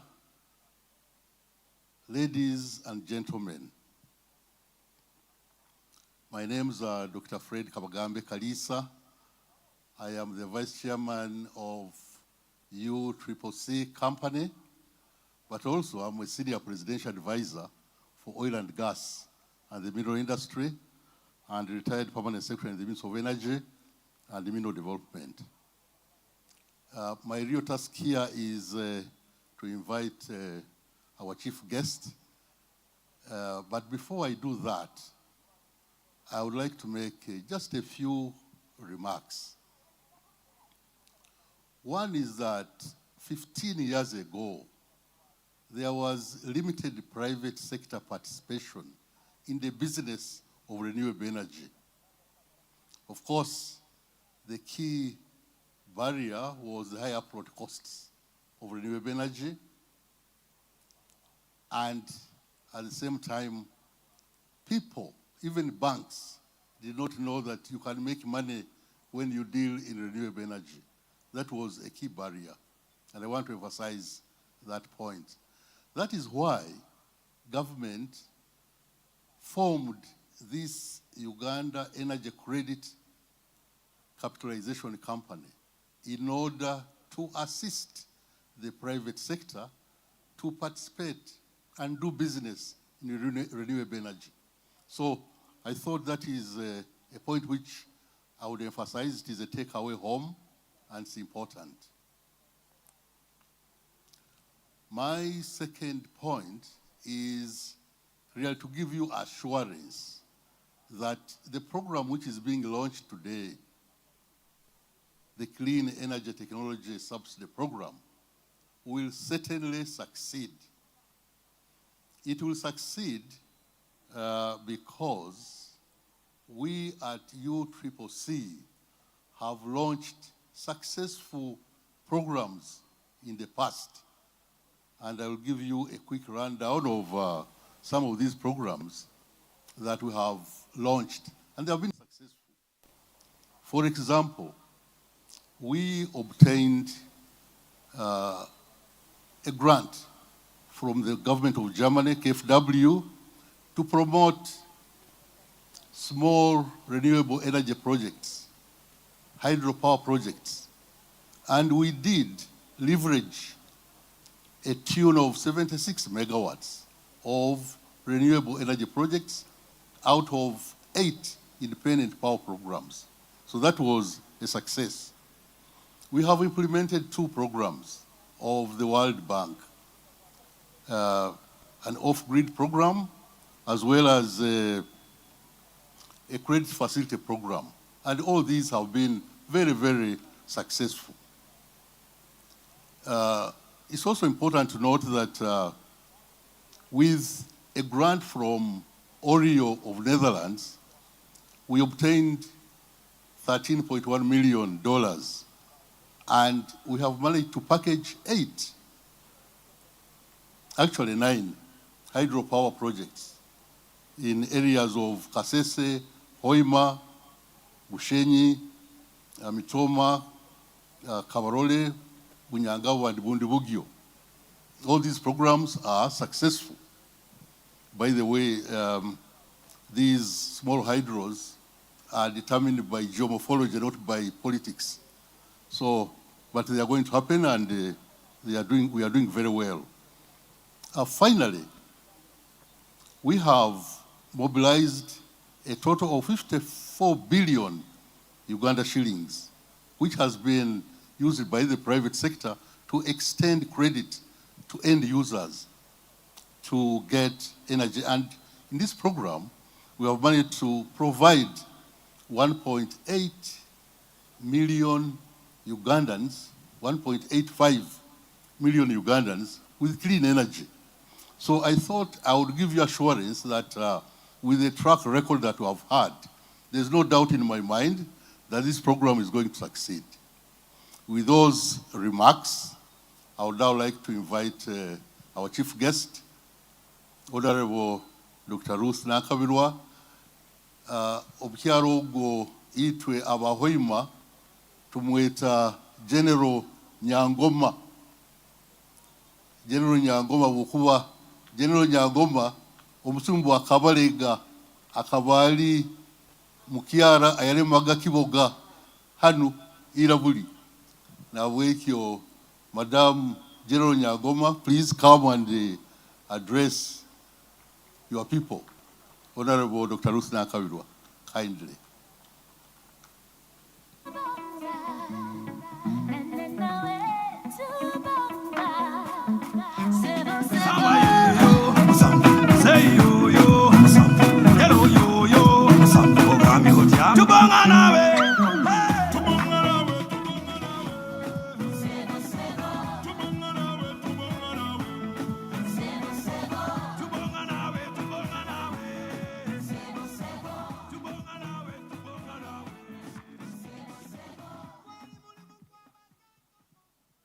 Before I give my speech, I would like to give Dr. Kefa an opportunity to come and stand here and greet the people, because we have Kiboga East present, and we are also addressing even those who are not here.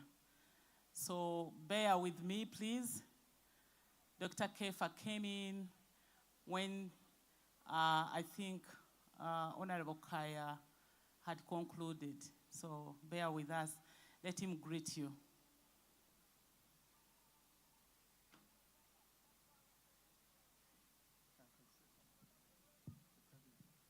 Hello. Thank you very much, Honorable Minister, and very much welcome to this function. Fellow MPs who are there, I've seen Honorable Chris Nikaya and Honorable Mutumba, our RDC, Kiboga, Chair LC5, colleagues of UECC or Triple C, the body chairs, the board members that are here, bakulembeze bannange mwenna abali wano mu biti byammwe, ba technical staff mwenna bannange abali wano, Mukama mulungi ekiseera kyonna sibawulira eyo sibawulira. Amannya Dr. Kefa Kiwanuka, bannakiboga nno bamanyi ng'omusajja owa stamina owa potential eyakulira ku kidima. Nsanyuse nnyo okukomawo mu Kiboga East nate, kubanga kyekitundu kimu ku bitundu bye nakiikirira okumala emyaka 5. Ate era ndi musanyufu nnyo n'okubeera mu b'emikwano bwe twakola emirimu gya energy. Mwannyinaze Dr. Ruth Nankabirwa nga mpadde okubeera chairman w'akakiiko ak'amasannyalaze, actually nga tukola bulungi n'aba energy credit. Kale nno ndi musanyufu nnyo okukomawo. Ate era ne project eno mu kakiiko ako aka environment and natural resources twagirwanirira nnyo. Manyi nti bannange abakyaliyo mu Ministry of Energy, ettoffaali lyaffe lye twateekako okulaba nti project eno eya ESP ejja mulimanyi era teligenda kwerabirwa. Kale nno nsanyuse nnyo okubeera mu b'emikwano bemmanyi obulungi. Nsanyuse nnyo maama ate era n'okubeera naawe ku stage wano ate ng'ebitiibwa byo byeyongeredde ddala. Njagala okusooka ennyo okuyozaayoza olw'okuweebwa obukulu obwa kanoni ate era n'ebitiibwa ebirala n'ekya Ministry of Energy n'ebirala. Kulika nnyo kulikira ddala maama Nankabirwa. Njagala n'okwebaza ennyo NRM olw'omulimu ogw'ettendo gwekoze. Bwe nali nga nkyali kakiiko aka energy twalwana nnyo okulaba nti project bwe ziti eza renewable energy zitandikibwa, naye mu kiseera ekyo it was a very limited intervention. There was a budget budget yali ntono nnyo, I think it was about 10 or 15 billion. Naye nsanyusa okulaba nti kati kigendedde ddala ku mutendera ogw'amaanyi. Bannange muyogayoge, mwebale nnyo mwebalire ddala okukituusa ku mutendera guno.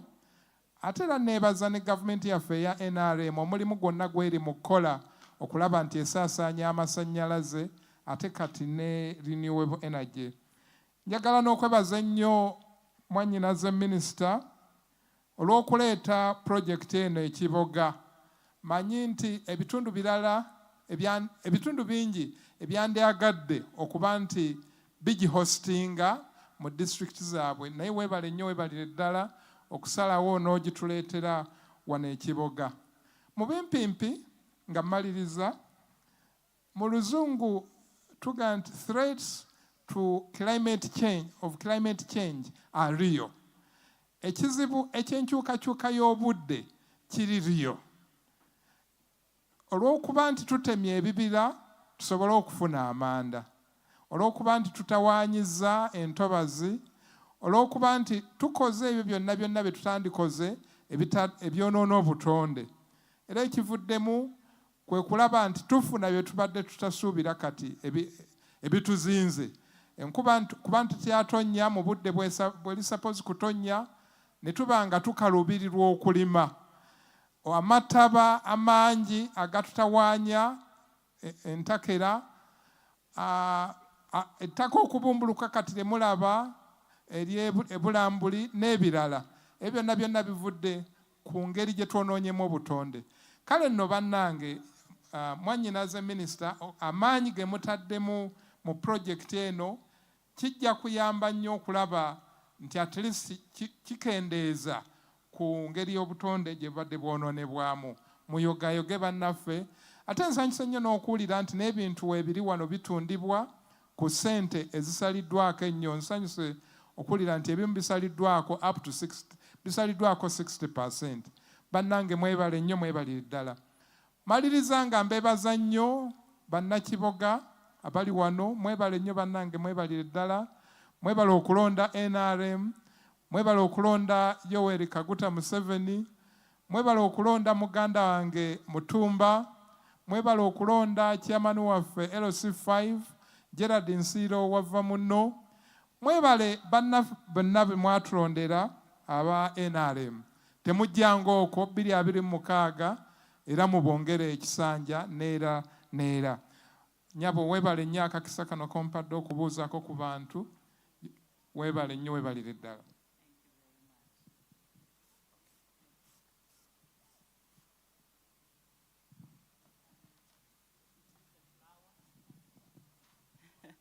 Is it working? This one? Okay. I expected to be joined by my Minister of State for Energy, Honorable Okasai, but he had to chair a meeting at around 11. I thought that he would be here, maybe because this is a national launch, all of us had to be here.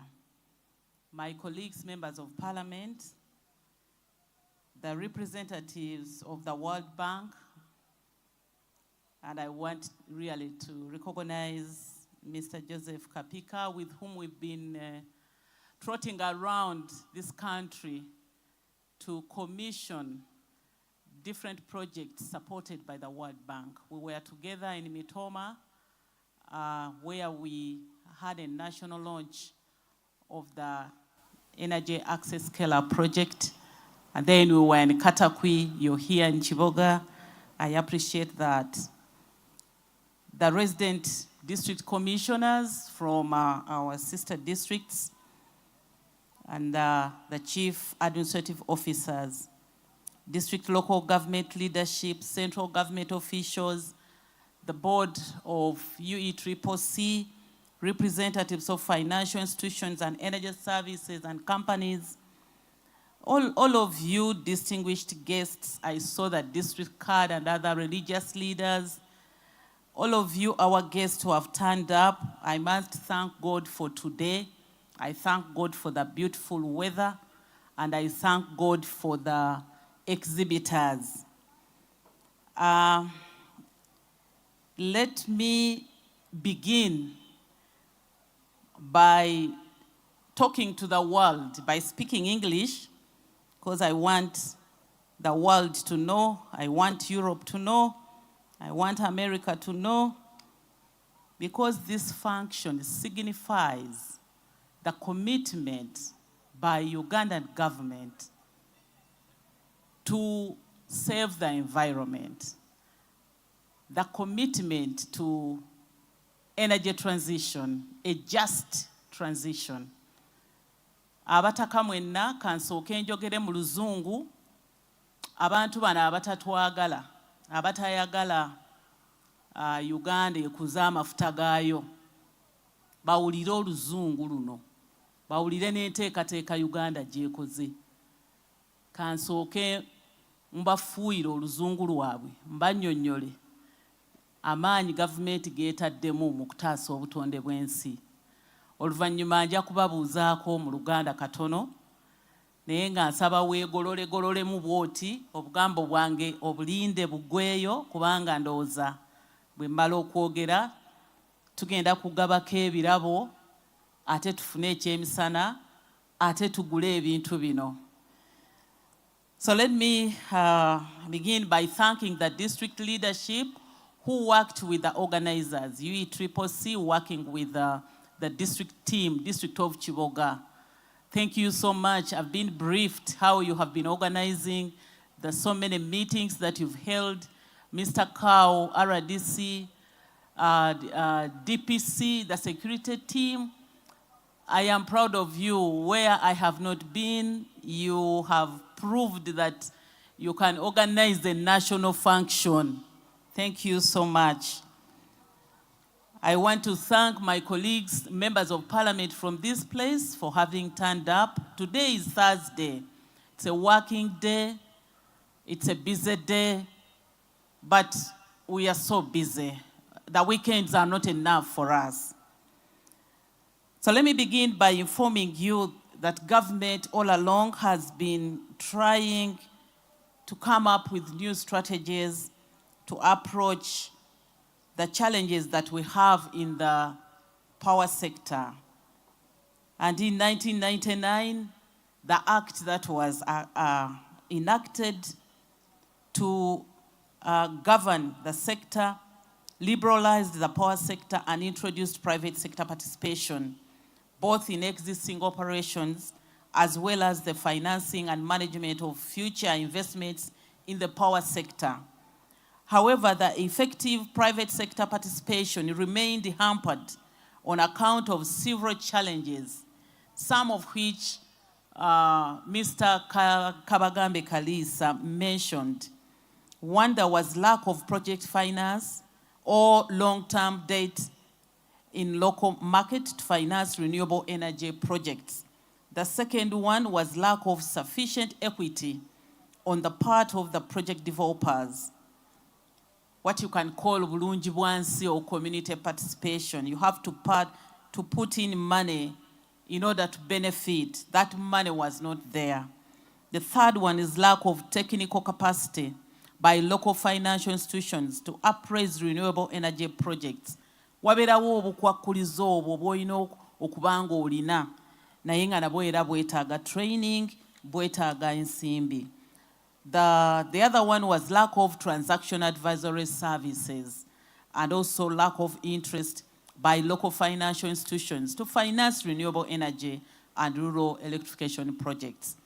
So the answer to address this was the creation of a credit support facility in the names of the Uganda Energy Credit Capitalisation Company, which is a government company whose shareholders are two. I am one of the two shareholders as the Minister of Energy. The other shareholder is the Minister of Finance, and the board has been introduced. So this is our company, which we have been facilitating by training, by preparing, by capitalization, and you have seen what they are doing. Roy, the CEO, has talked to us about the plans, about their intervention, which I don't want to really waste time explain. But for emphasis, let me say that the company had extended lines of credit to 18 financial institutions to support end-user financing and working capital loans to energy service companies. And as by 2023, the company has enabled 1,350,000 Ugandans to access clean energy, including solar, biogas, and commercial on-grid connections. That is since last year. This is 2024. And as you have heard again from the preceding speakers, the company is implementing the financial intermediation of the Electricity Access Scale-Up project. This Electricity Access Scale-Up project is the World Bank facility of $638 million US, which we launched in Mitoma last year in January. And we did a regional launch in Katakwi. I am planning to do a regional launch for Central Region, which will be in Chankwanzi neighborhood here. The people from Chankwanzi, we want such a gathering, such a function to be in Chankwanzi, where you will see us connecting people for free, but also introducing what we call ready boards. Ready boards are boards which are ready to install in a house which has not been wired properly for lack of funds or because of the design of the house. There are those small houses with no ceiling where you can put a central lamp, one bulb which lights the neighboring 2 rooms. There are those people who are in that category of extremely vulnerable, which the World Bank allowed us to include. So we shall be doing that in Chankwanzi. But when you are going to Chankwanzi, you pass via Kiboga. I think we shall have to branch off in Kiboga and put some ready boards in Kaira, in some of those houses. So we have, I will work it out to see how to access Chankwanzi via Kiboga. So this is what we are implementing. It's part of that Energy Access Scale-Up project. I have now been informed that 42 financial institutions expressed their interest to participate in the financial intermediation of the Electricity Access Scale-Up project component being implemented by this company, UECCC. Similarly, I have also been informed that 125 energy service companies expressed interest in partnering with UECCC in the Price Subsidy Program, which are results-based financing. This program will directly address the upfront cross-barrier associated with the acquisition of clean energy technologies. So let me take this opportunity really to thank the private sector players for expressing unprecedented interest in partnering with UECCC to deliver increased off-grid solar connections and access to clean cooking solutions and productive use of energy. We emphasize productive use of energy because energy is a resource which is purchased. It costs money. So we want you to get involved in income generation. By consuming this power, you will be enhancing your economic status. The overall impact of the Price Subsidy Program will lead to access to clean, affordable, and reliable energy that is sustainable. It will lead to reduction of in-household and institutional expenditure on energy consumption in heating, cooking, lighting, and therefore reallocating of income to the other needs. It will lead to decline in deforestation that cushions society from climate risks.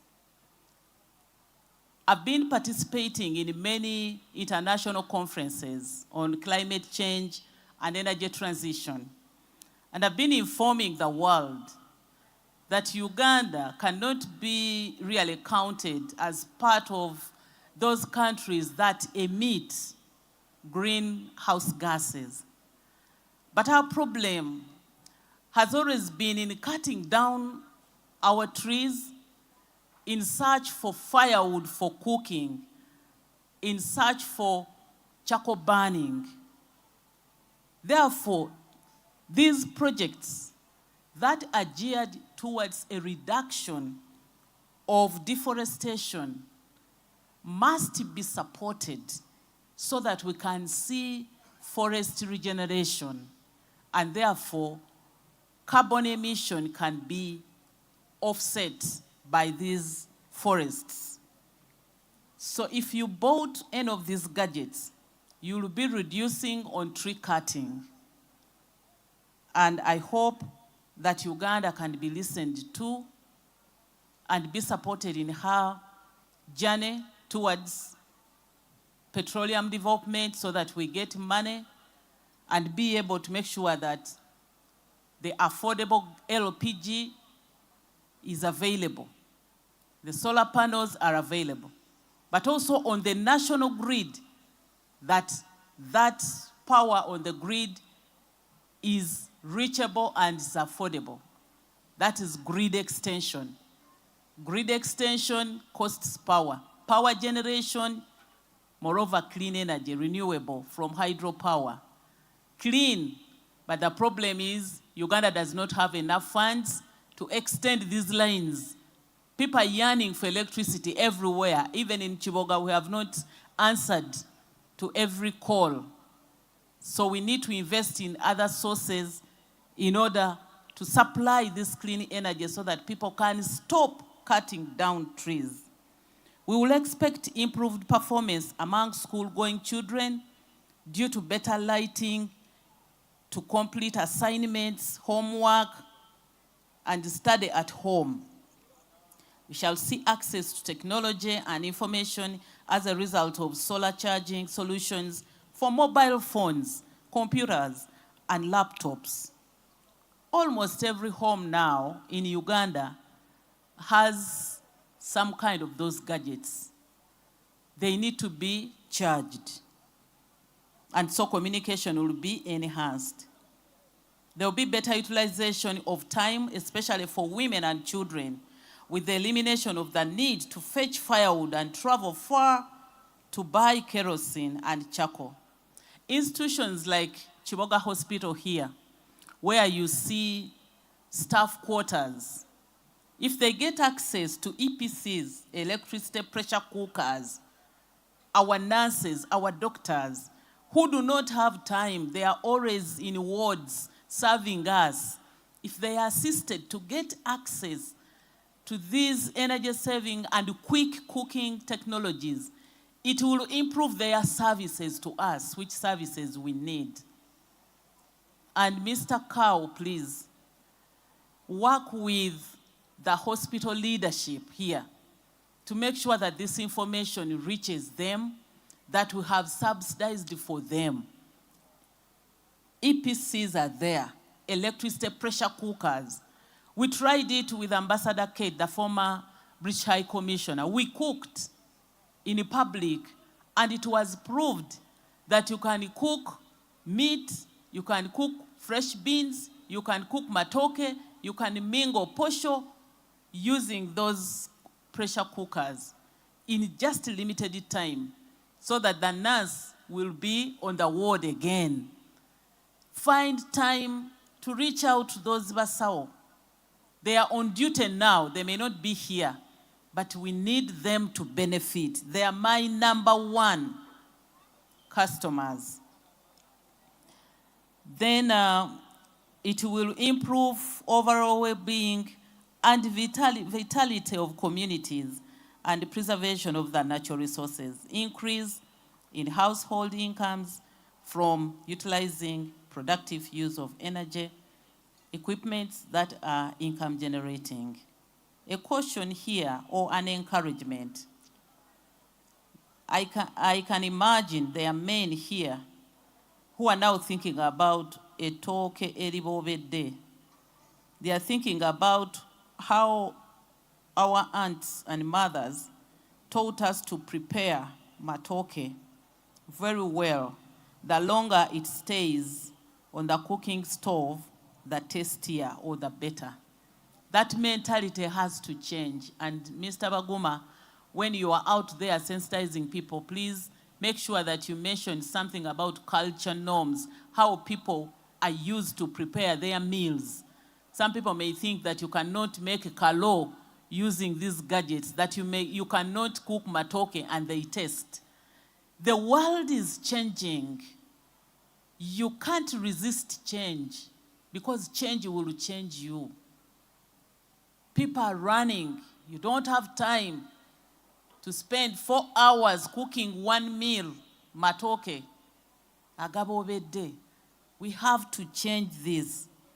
I therefore encourage all the citizens of Uganda to embrace the Price Subsidy Program in order to acquire the subsidized renewable energy products, the off-grid solar for lighting, clean cooking solutions, and productive uses of energy.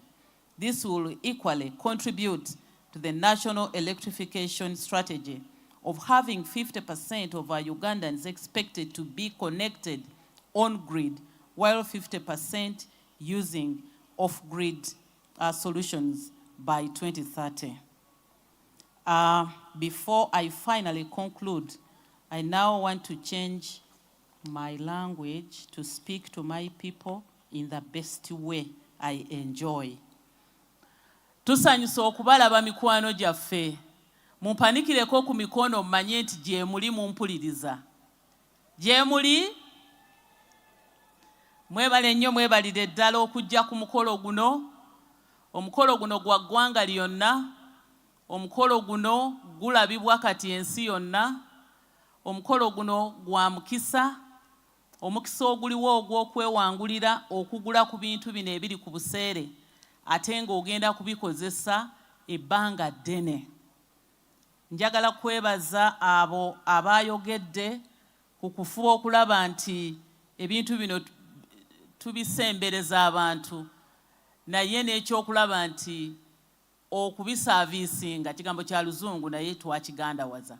Nga bw'ogenda mu garaji okusaaviisinga emmotoka, nga nawe bw'ogenda mu ddwaliro okwesaaviisinga nga owulira waliwo wano akagaanye. N'ebintu bino biyinza okwetaaga okusaaviisingibwa. N'olwekyo n'eyo saaviisi naye tubeerere kumpi, nga mukyala Kaaya bwe yayogedde. Njagala nange okwegatta ku Jackie bwe yayogedde ku ky'okubba waya z'amasannyalaze. Nga tutambuza amasannyalaze nga batuukeko bulungi, kitwennyamiza nnyo okuwulira nti mu Lunya waya baazibbye. Kitwennyamiza bannange. Nabano abatuwa ensimbi banaatutwala nti tuli bantu ba kika ki?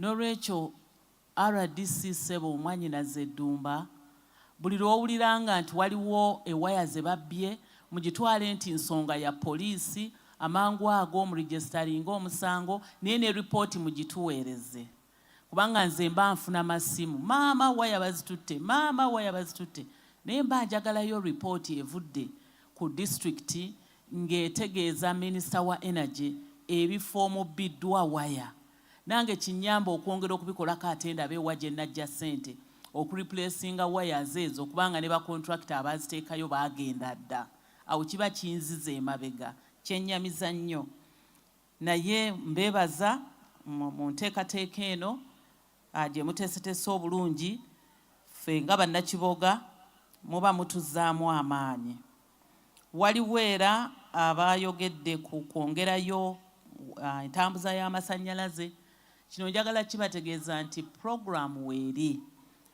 naye mu kaseera kano waliwo ebituyitamu ndowooza ne covid yatuyitamu ogenda okutunuuliranga budget tekukkirizisizza kusaavinga oba okukola obuweereza bwewandyenyumiririzaamu ky'omukisa omulungi ababaka ba paalamenti bali wano oluusi bannwanirako entalo bajeti ya energy nebanga esaliddwa ebitundu 51 ku 100 56 ku 100 awo mba sisobola kutuukiriza manifesto n'olwekyo mugumiikirize tujja kutambuza amasannyalaze nga bwe twagategeka ate etteeka erifuga ebyamasannyalaze eryakolebwa mu 1999 twalikyusizzaamu twalirongoosezaamu ne tuggulawo tuwa omukisa bamusiga nsimbi ba investors bajje bateeke ssente mu masannyalaze nga bwe mulaba oluguudo lw'Entebbe nga abaluyitako osasula ne layini y'amasannyalaze gwalina ensimbi zo kati wenjogerera osobola okugizimba then no gavumenti nekusasula nga tuyita mu kutunda amasannyalaze agayita ku layini eyo. These are independent power transmitters. Tuyina n'abagakola gwe n'ogamba wano kiwanguzi wano waliwo ekitokota waliwo amazzi gatokota nnyo nsobola okukolawo ka megawatt kamu n'enkatunda gwe baba bajja kuyita independent power generator. Okoza amasannyalaze go agamu ogakozesezza naye amalala ogakasuze ku mutimbagano. Oyinza okuba olina essomero ddene nnyo n'ogamba ojja kuteekako solar panels otaapinge amasannyalaze okuva ku maanyi g'enjuba naye ng'essomero lyo terisobola gakozesa ago gonna g'okoze awo nno ogatuguza ne tugateeka ku mutimbagano. Ekyo bakiyita net metering.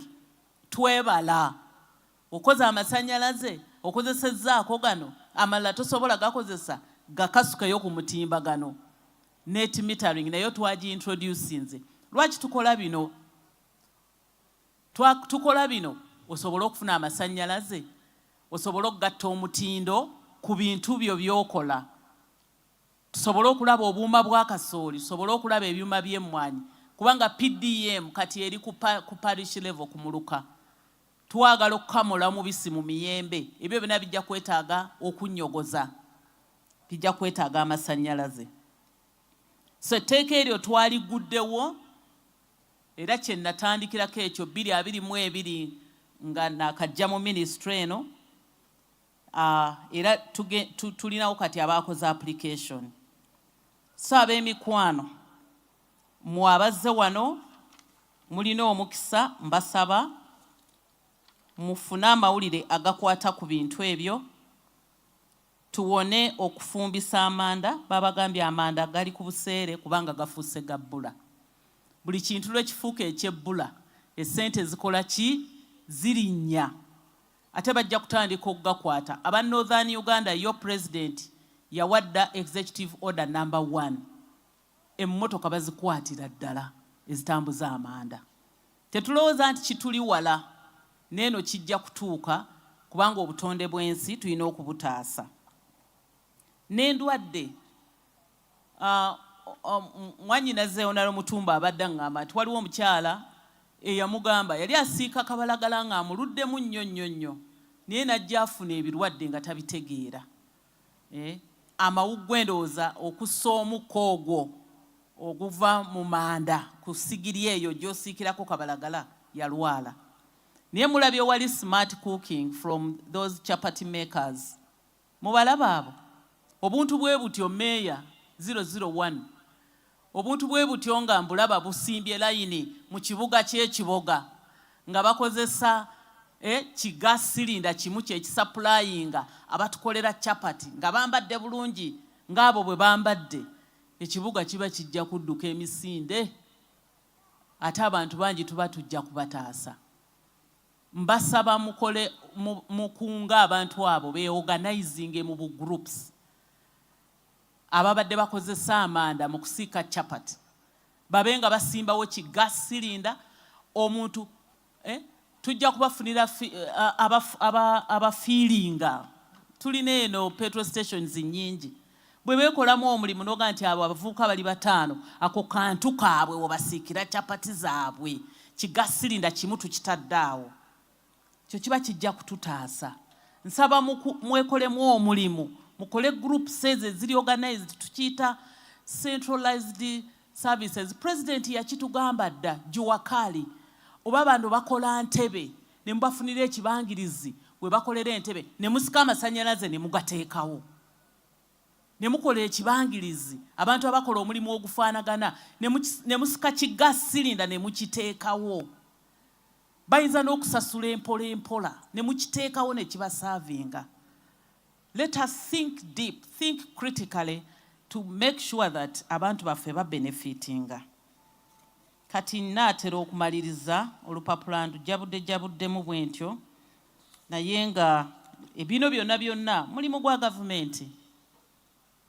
Gavumenti yetuukirira World Bank. Gavumenti through Ministry of Finance yeyewola. World Bank nayo netuteerako kye bayita grant. World Bank bw'obanga gavumenti naawe totaddeewo kye bakita batya counter funding bulungi bwansinze bwe muyita naawe weebeereremu oluusi oyinza obutafuna projects zino. Kati mmaliriza mbadde sijja kwogera ku politics naye kanjogereko ku politics katono mukitegeere nti sinnava mu byabufuzi. Jackie agambye wano maama nga bwe wavudde mbyobufuzi ani akugambye oyagala kungoba ku bwa minisita. Nawumuddemu mu lwokaano lw'okusaba obululu bwa Nankabirwa. N'olwekyo tojja kulaba feesi ya Nankabirwa ku ballot paper. Naye Nankabirwa mu byobufuzi ne mu politics mwali nnyo. Era mujja kundaba nga nnonja akalulu ku mukama wange Yoweri Kaguta Museveni kubanga nze ndaba yakyasobola. Nja kabeera munnyo ate nkali munnyo kati nga nkola byayagala obuweereza mu bantu. Ebyobufuzi mbirimu nnyo kubanga ndi ssentebe wa NRM owa Kiboga District. Era ofiisi yammwe yawedde gye nabazimbidde. Era oba oli awo nga 26 January tunaagiraba ne tugitongoza awo mu Kiboga Town Council. Eriko boardroom nene nnyo, eriko ekizimbe kyonna ground floor yonna nagibawadde. Tukoleremu emirimu gya NRM. Ebyobufuzi bikyampoomera singa naafunayo akasimu nga baŋŋamba ku cabinet list kwoli kiwooma nnyo nga toyise mu kalulu nga bwe kimpoomera kati. Nga bwe kimpoomera kati ninako ku mirembe naye siyinza kubata ne ŋŋamba ebyobufuzi bivuddemu kubanga Mukama antendese. When you are blessed you must bless others. Bw'obanga waweebwa omukisa gaba omukisa eri abalala nabo basobole okukola ki okuvaayo. N'olwekyo wendi okulungamya, wendi okw'amagezi. Mbasaba nga tugenda mu 2026 ndabye nga Christine aparedi nze wano ababe abagenda okwesimbawo. Mbasaba temuddamu okukola ekyejo kye mwakola ne tuswalira mu kintu. Buganda n'eswala baminisita bonna aba Museveni ne babasuula kati bejjusa kati bakaaba kati bamaamiza maama masanyalaze maama mita maama. Temuddamu okukola ensobi gye mwakola abantu ba Buganda. Osuula otya minisita wa agriculture kifo ne bakijja ku Sempijja ne bakiwa Kajiiji Frank. N'osuula Ameriya kifo ne bakijja ku Ameriya ne bakiwa Mwebesa. N'osuula Nankabirwa kifo kya Chief Whip ne bakijja ku Nankabirwa ne bakiwa Tayebwa. Kwegamba naye muzeeyi ye n'agamba Nankabirwa nkyakwetaaga. N'osuula Senninde ekifo ne bakijja ku Senninde ne bakiwa Mworiku. Oba muntegeera? Muzeeyi Museveni nga tuwadde opportunity okuweereza naye ffe ne tumugamba twala baministers bo twala. Kati tuseeseetuka tomanya oba Mworiku anaategeera olulimi temuddamu ne mukola ensobi eyo. Naye era kyaliwo nga Mukama tasumagidde. Yakireeta musobole okuyiga ndooza mwayize. Wano waliwo abavudde Emityana, waliwo abavudde Kasanda, waliwo abavudde Kyankwanzi. Nsaba emboozi yange muddeyo muginyumizeeko abantu ti omukazi yatugambye tetuddamu okukola ensobi. Ti era kakati bwe twakola twafunamu ki? Abantu balina kweseetinga badde mu kibiina. Bw'osala omutima gwa Christine Kaaya si mumyufu. Oyo yatandika bwa NRM ne bababuzaabuza. Era yatandika agamba tusaba President Museveni gwakuwa ekifo otuviire wano naye tukusabira ofune ekifo naffe tujje tukole naawe. Omuntu ayogera bw'atyo oyinza ogamba takuwagira. Ajjemu bujja bimyufu ayambale ebya yero bye olwo nalwo luggwe kubanga nze mbabuulidde era tampa headache mu parliament naye kwa president gwe musiimye nti atwagala mu kubaagala era mumuweereze abatayambala kalaze. Ate Bayibuli egaana okulyaza amaanya ne Quran. Speaker wa Kiboga district mazima abantu ne bakuwa akalulu ofuuke speaker ng'oliwo NRM nga n'ekisanja tekinnaggwako ne weefuula n'oyambala ebimyufu. Ago mazima Katonda anaagawa omukisa. Ago mazima baana bange abaava mu NRM ne mugenda temulina kye mufunyeeyo mukomeewo eka. Mukomeewo eka tukole emirimu ate tetugenda bayisaamu mimwa oyo mwenna muli bantu ba Uganda muli baana baffe. Naye nze njagala naye President alabe nti tulina kye tukoze atwongereyo omuwala omulala omuto. Nze mbeereyo nga ndi senior nga wano waliwo ne Minister of State oba waliwo omulenzi omusajja omukulu. Babagamba nti baminisita ababiri tebabeera mu district emu. Tetubalaba district ezimu nga zirina babiri basatu. It is possible. Mbegayiridde nga tugenda mu kalulu mukanoonye n'omukwano ne ate n'amazima. NRM terina kibi kye yakoze. Bw'aba Nankabirwa nga gwe wali toyagala taliimu mu kalulu. Nze siriimu. N'olwekyo komawo nze siriimu gwe wali toyagala. N'olwekyo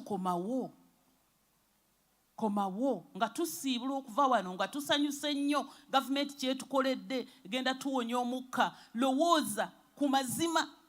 Abalala bagamba ebyobufuzi bya bulimba. Nze sikola byabufuzi bya bulimba.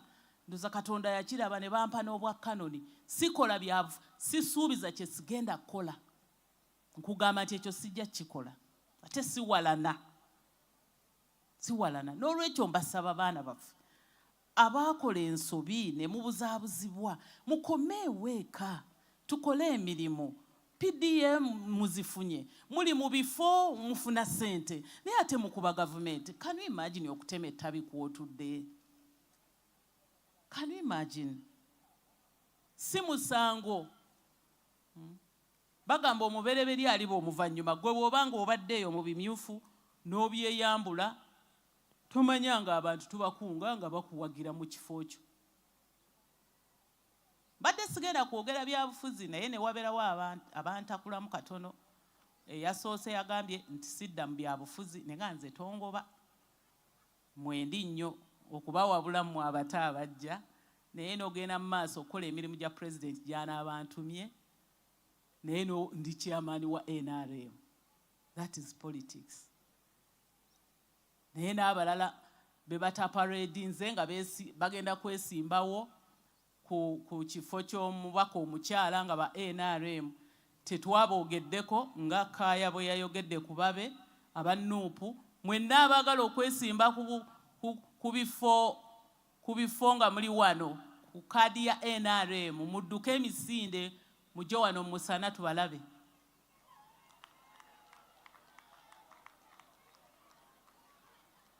Muzeeyi Kayuki naawe kwoli kyekyo kyennyini bwakansala Ganyana olemeddeko ku bwa ssentebe bw'e Kapeke bannange yiga Isirayiri naawe ogambye nti nange nkomyewo bannange. Mubalaba Jackie mubalaba Kirimanyi Lulinda Owakyekumbya Mugenyi Ddwaniro kansala omuvubuka Ddwaniro Kayitesi nawe okyakyagala Kayitesi Mama Kate nawe kyabwa kansala okyakyagala Chairman Kibiga LC3 Nkandwa Sore tumwine Kapeke Kayera tumwine Kayera muyongere eno muyongere tumwine Kayera nawe ogamba sirekera ono omuvubuka w'Enkandwa mulabe.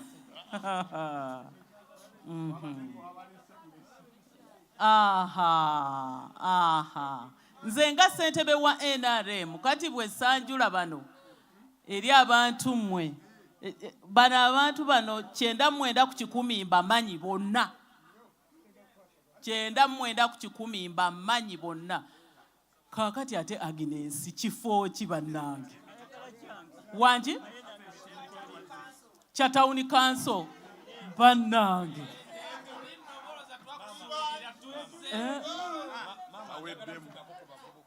oyagala kufuga ku bavubuka erinnya lyo gwani?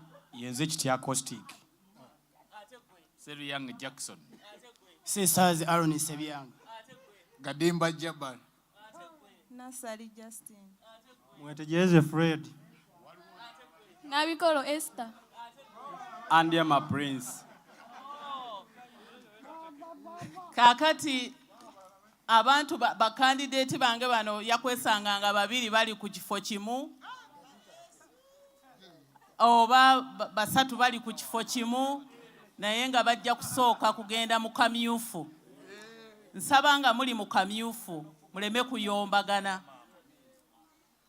Nsaba mutuule mwekube mu kifuba mmwe mwekana mwekka. Ebirungi tebiggwayo. Essaawa etuuse kati nze ne ŋŋamba nti bannaye mu lwokaano siriimu. Kitegeeza buli kintu kiina ekiseera kyakyo. Naye olwokaano nduvuddemu mu mukwano. Si bwe kiri era ŋŋenda kubeera nammwe. Mbasaba muŋŋondeze omulimu gwange. Musooke mwekolemu omulimu. Tuleme kukubagana. Akamyufu tukayitemu bulungi. Wali tusobole okuyita mwana opposite anti bajja tutya. Tujja kubanga tuli b'amaanyi. Tujja kubanga tuli b'amaanyi. Mwebale kujja mulaba oba kubanga tewazze bwe wandisubiddwa omukisa guno ogwa kanoni kati kambasabira omukisa Mukama abakulembere. abakwaseeko ekisa kye mwogere ebigambo ebiwooma mu bantu. Temutiiriranga NRM, temutiiriranga President Museveni, temutiiriranga mazima. Munywerere ku mazima gabafuula ab'eddembe. NRM oye! Museveni oye! N'ebigambo ebyo, I wish to take this opportunity. Mr. Kapika, don't worry. I'm concluding. I now take this opportunity to declare the UECCC Price Subsidy Program in Uganda officially launched for God and my country. Munyambyeko okulaunchinga ekintu kino. Mugende mugamba abantu bagule ebintu ebyo. Mwebale nnyo, mwebalire ddala. Kale mutukube ekifaananyi, abatukuba ekifaananyi wano.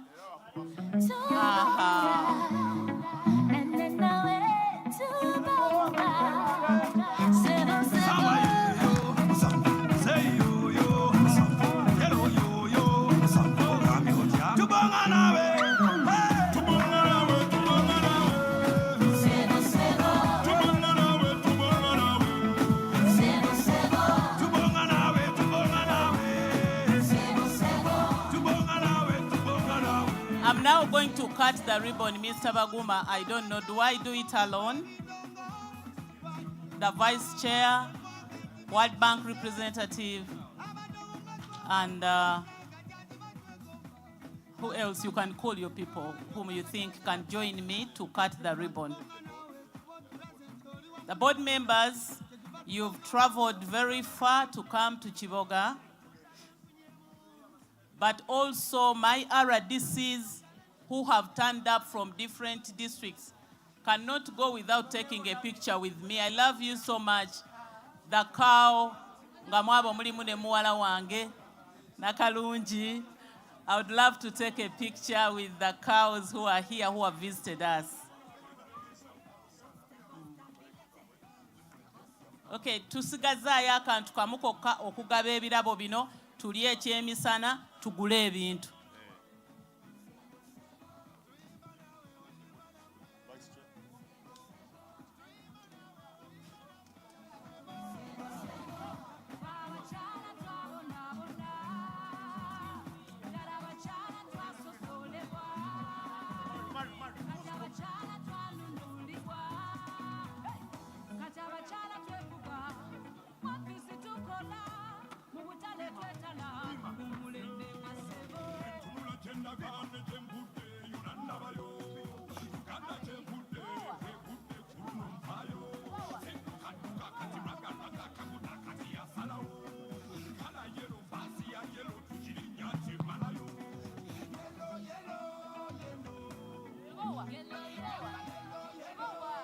Kale twagala kwebaza byonna nga bwe tutambula.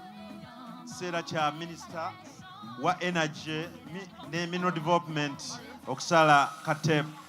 Kale ribbon esalibwa muyogeyoge bannaye okutongoza kwa programu y'amasannyalaze agakuuma obutonde bw'ensi bwetyo etongozebwa omwana owa wano waka Honorable Canon Dr. Ruth Nankabirwa Sentamu, Minister of Energy and Mineral Development.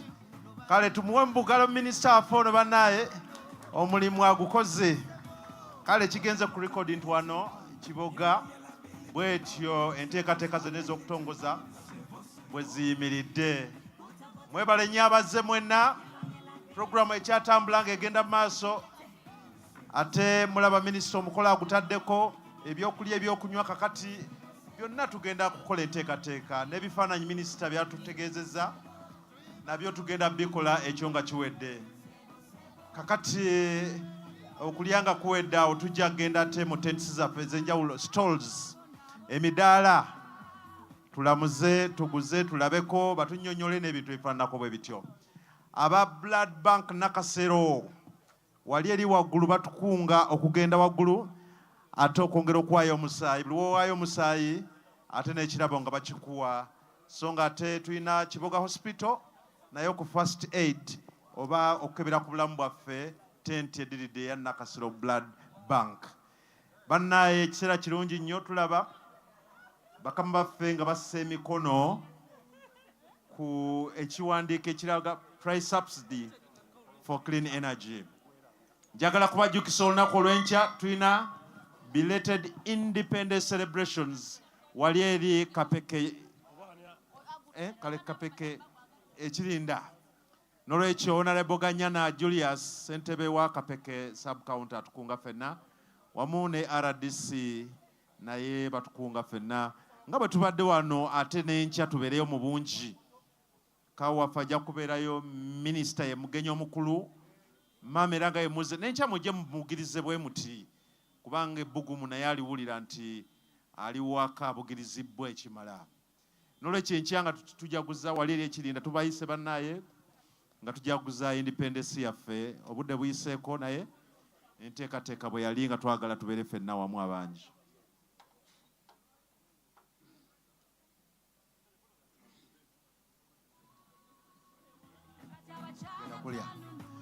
Okay. Kale omukulu ono alabika okulira kitongole kyasudde akasimu ke naye akalonze mu butanwa.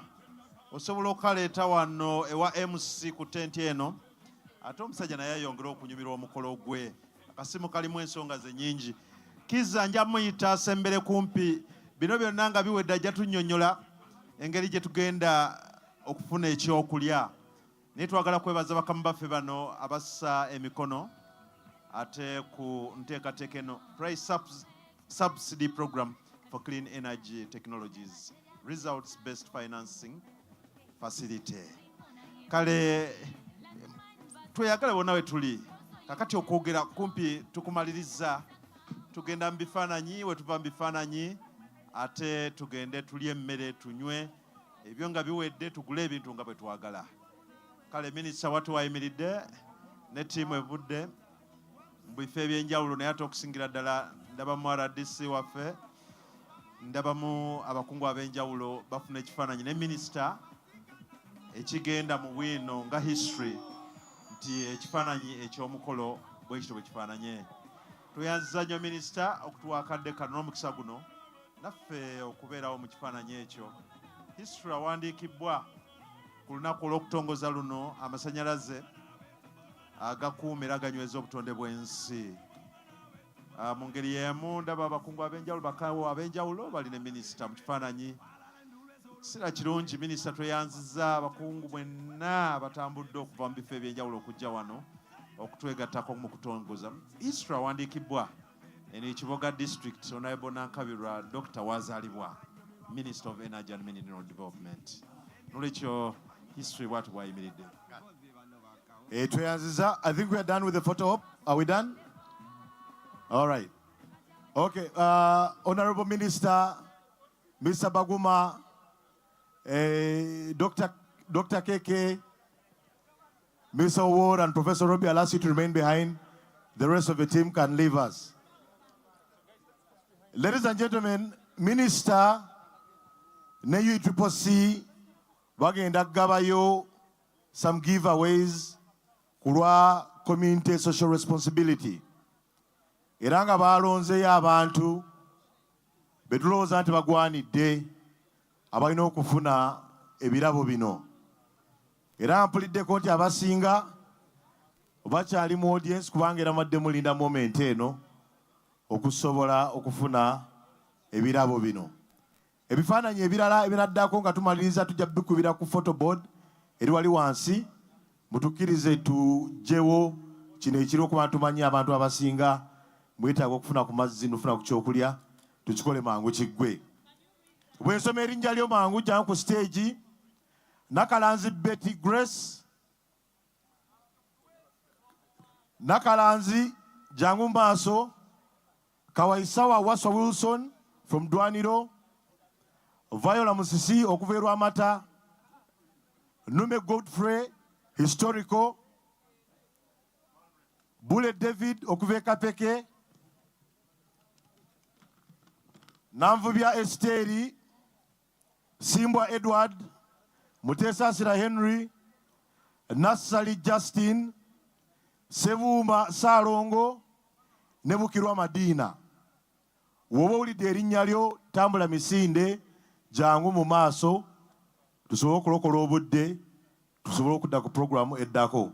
Amannya ngaddamu Speed, Nakalanzi Betty, Nakalanzi iteri ku madaala. Afunye solar lamp y'amataala 3.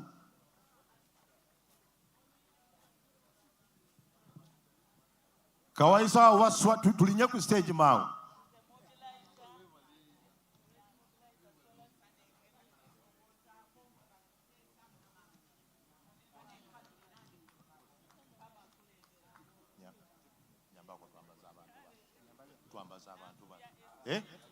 Kawaisa wa waswa mami sigala kema kujafuna kifana ine minister.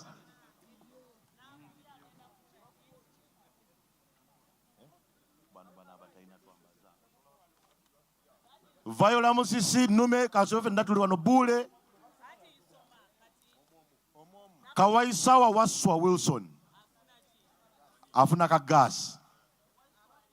Waswa aliwa waswa taliwo. Okay, tudde ku Viola Musisi oyirwa amata. Viola aliwa ne ka t-shirt akambale kakunyumire. Nume Godfrey aliwa. Nume Godfrey wali.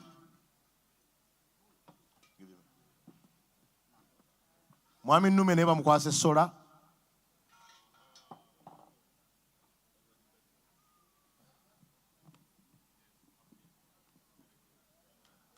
Bule David aliwa. Bule Godfrey Nume wuya. Yes.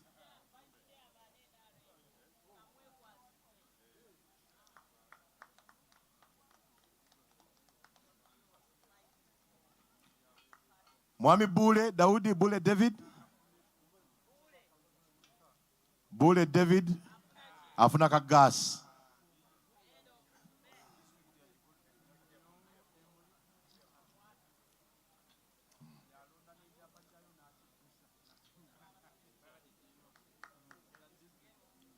Namvubya Esteri. Namvubya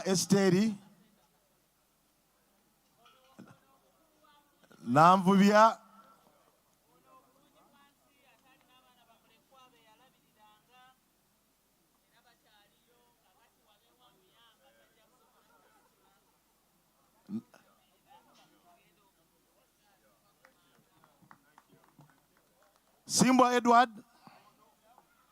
Simbwa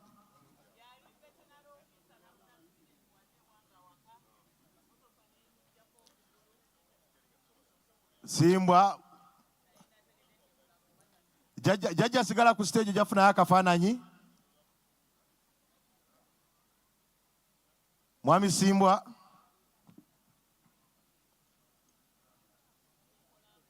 Mwami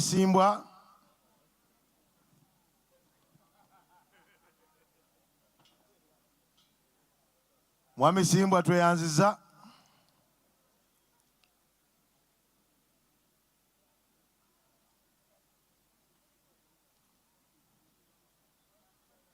Mutesasira Henry.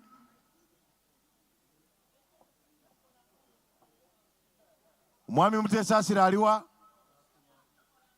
Mwami Mutesasira bakuwangulide ka gas kubanga ero kasobola. Yes. Mwami Mutesasira will win a gas can. A gas can for Mwami Mutesasira.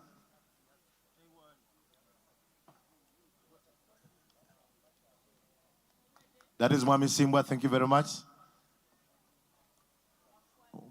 Mwami Simbwa. Mutesasira sembera mangu. Agenda funa ka gas. Kubanga mulabye refill ajagisobola. Ajagisobola.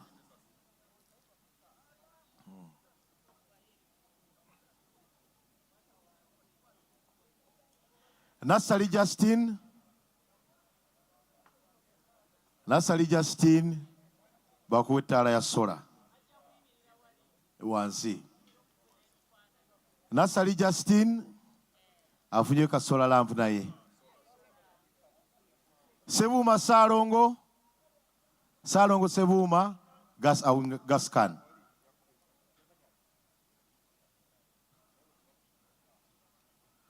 Salongo Sebuma gas can. Bukirwa Madina Bukirwa ettala lya sola.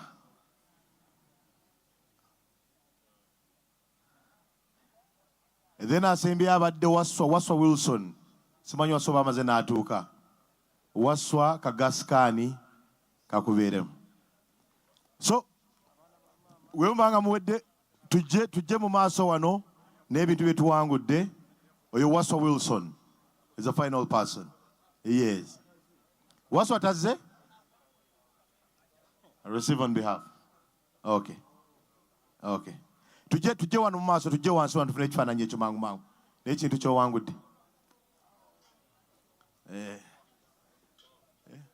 Tujje wano mu maaso, tujje tukube line wano.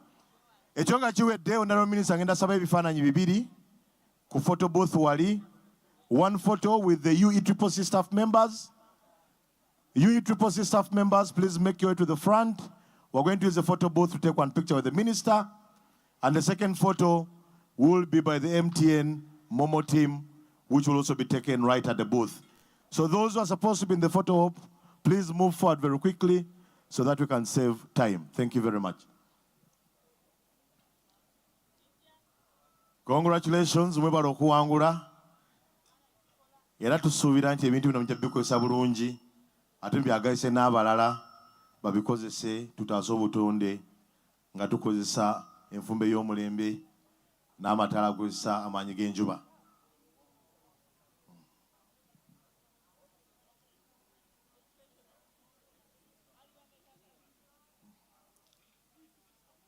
No, we'll use the photo booth. Yes, you're already there. UECCC staff, please come to the front. We'll use a photo booth. Photo quick pictures, one with the UECCC team, and the second one will be with the MTN Momo team.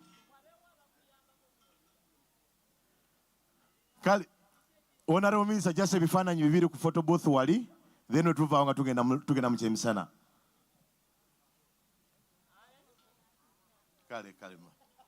UECCC team, please come to the front. MTN Momo team as well, please come to the front.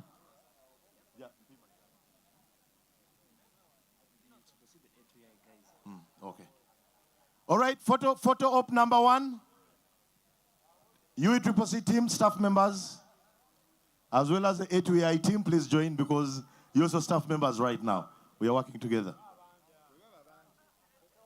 Second photo.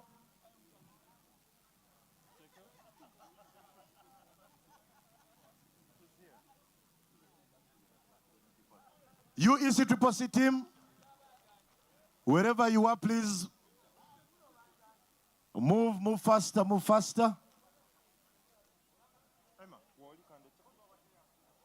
Jocelyn, proceed.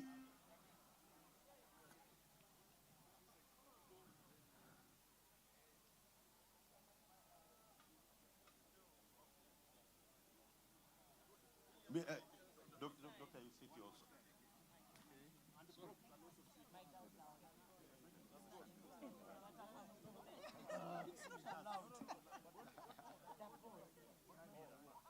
Mr. Ward, Professor, that's Professor, where's Prof?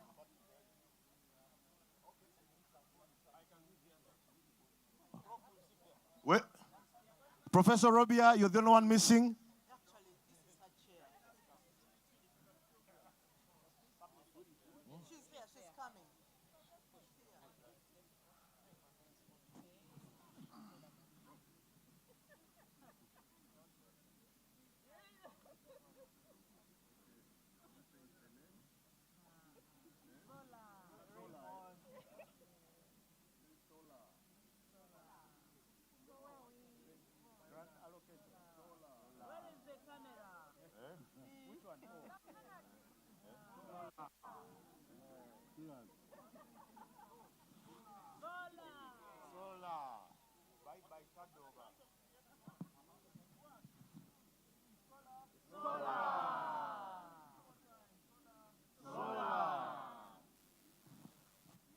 All right, MTN Momo team will be the other one. Mr. Baguma and the board members remain behind. Let the MTN team please join you for this photo op.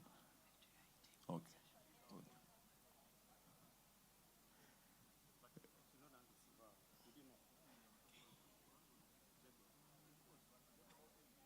A2I is coming. It will be the last one we'll do.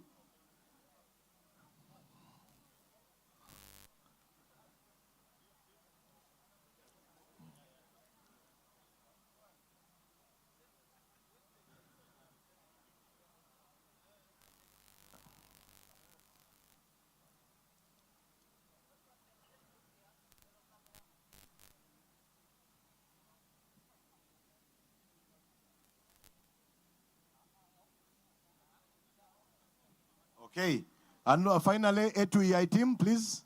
A2EI team will be final photo, then we'll break and go for lunch.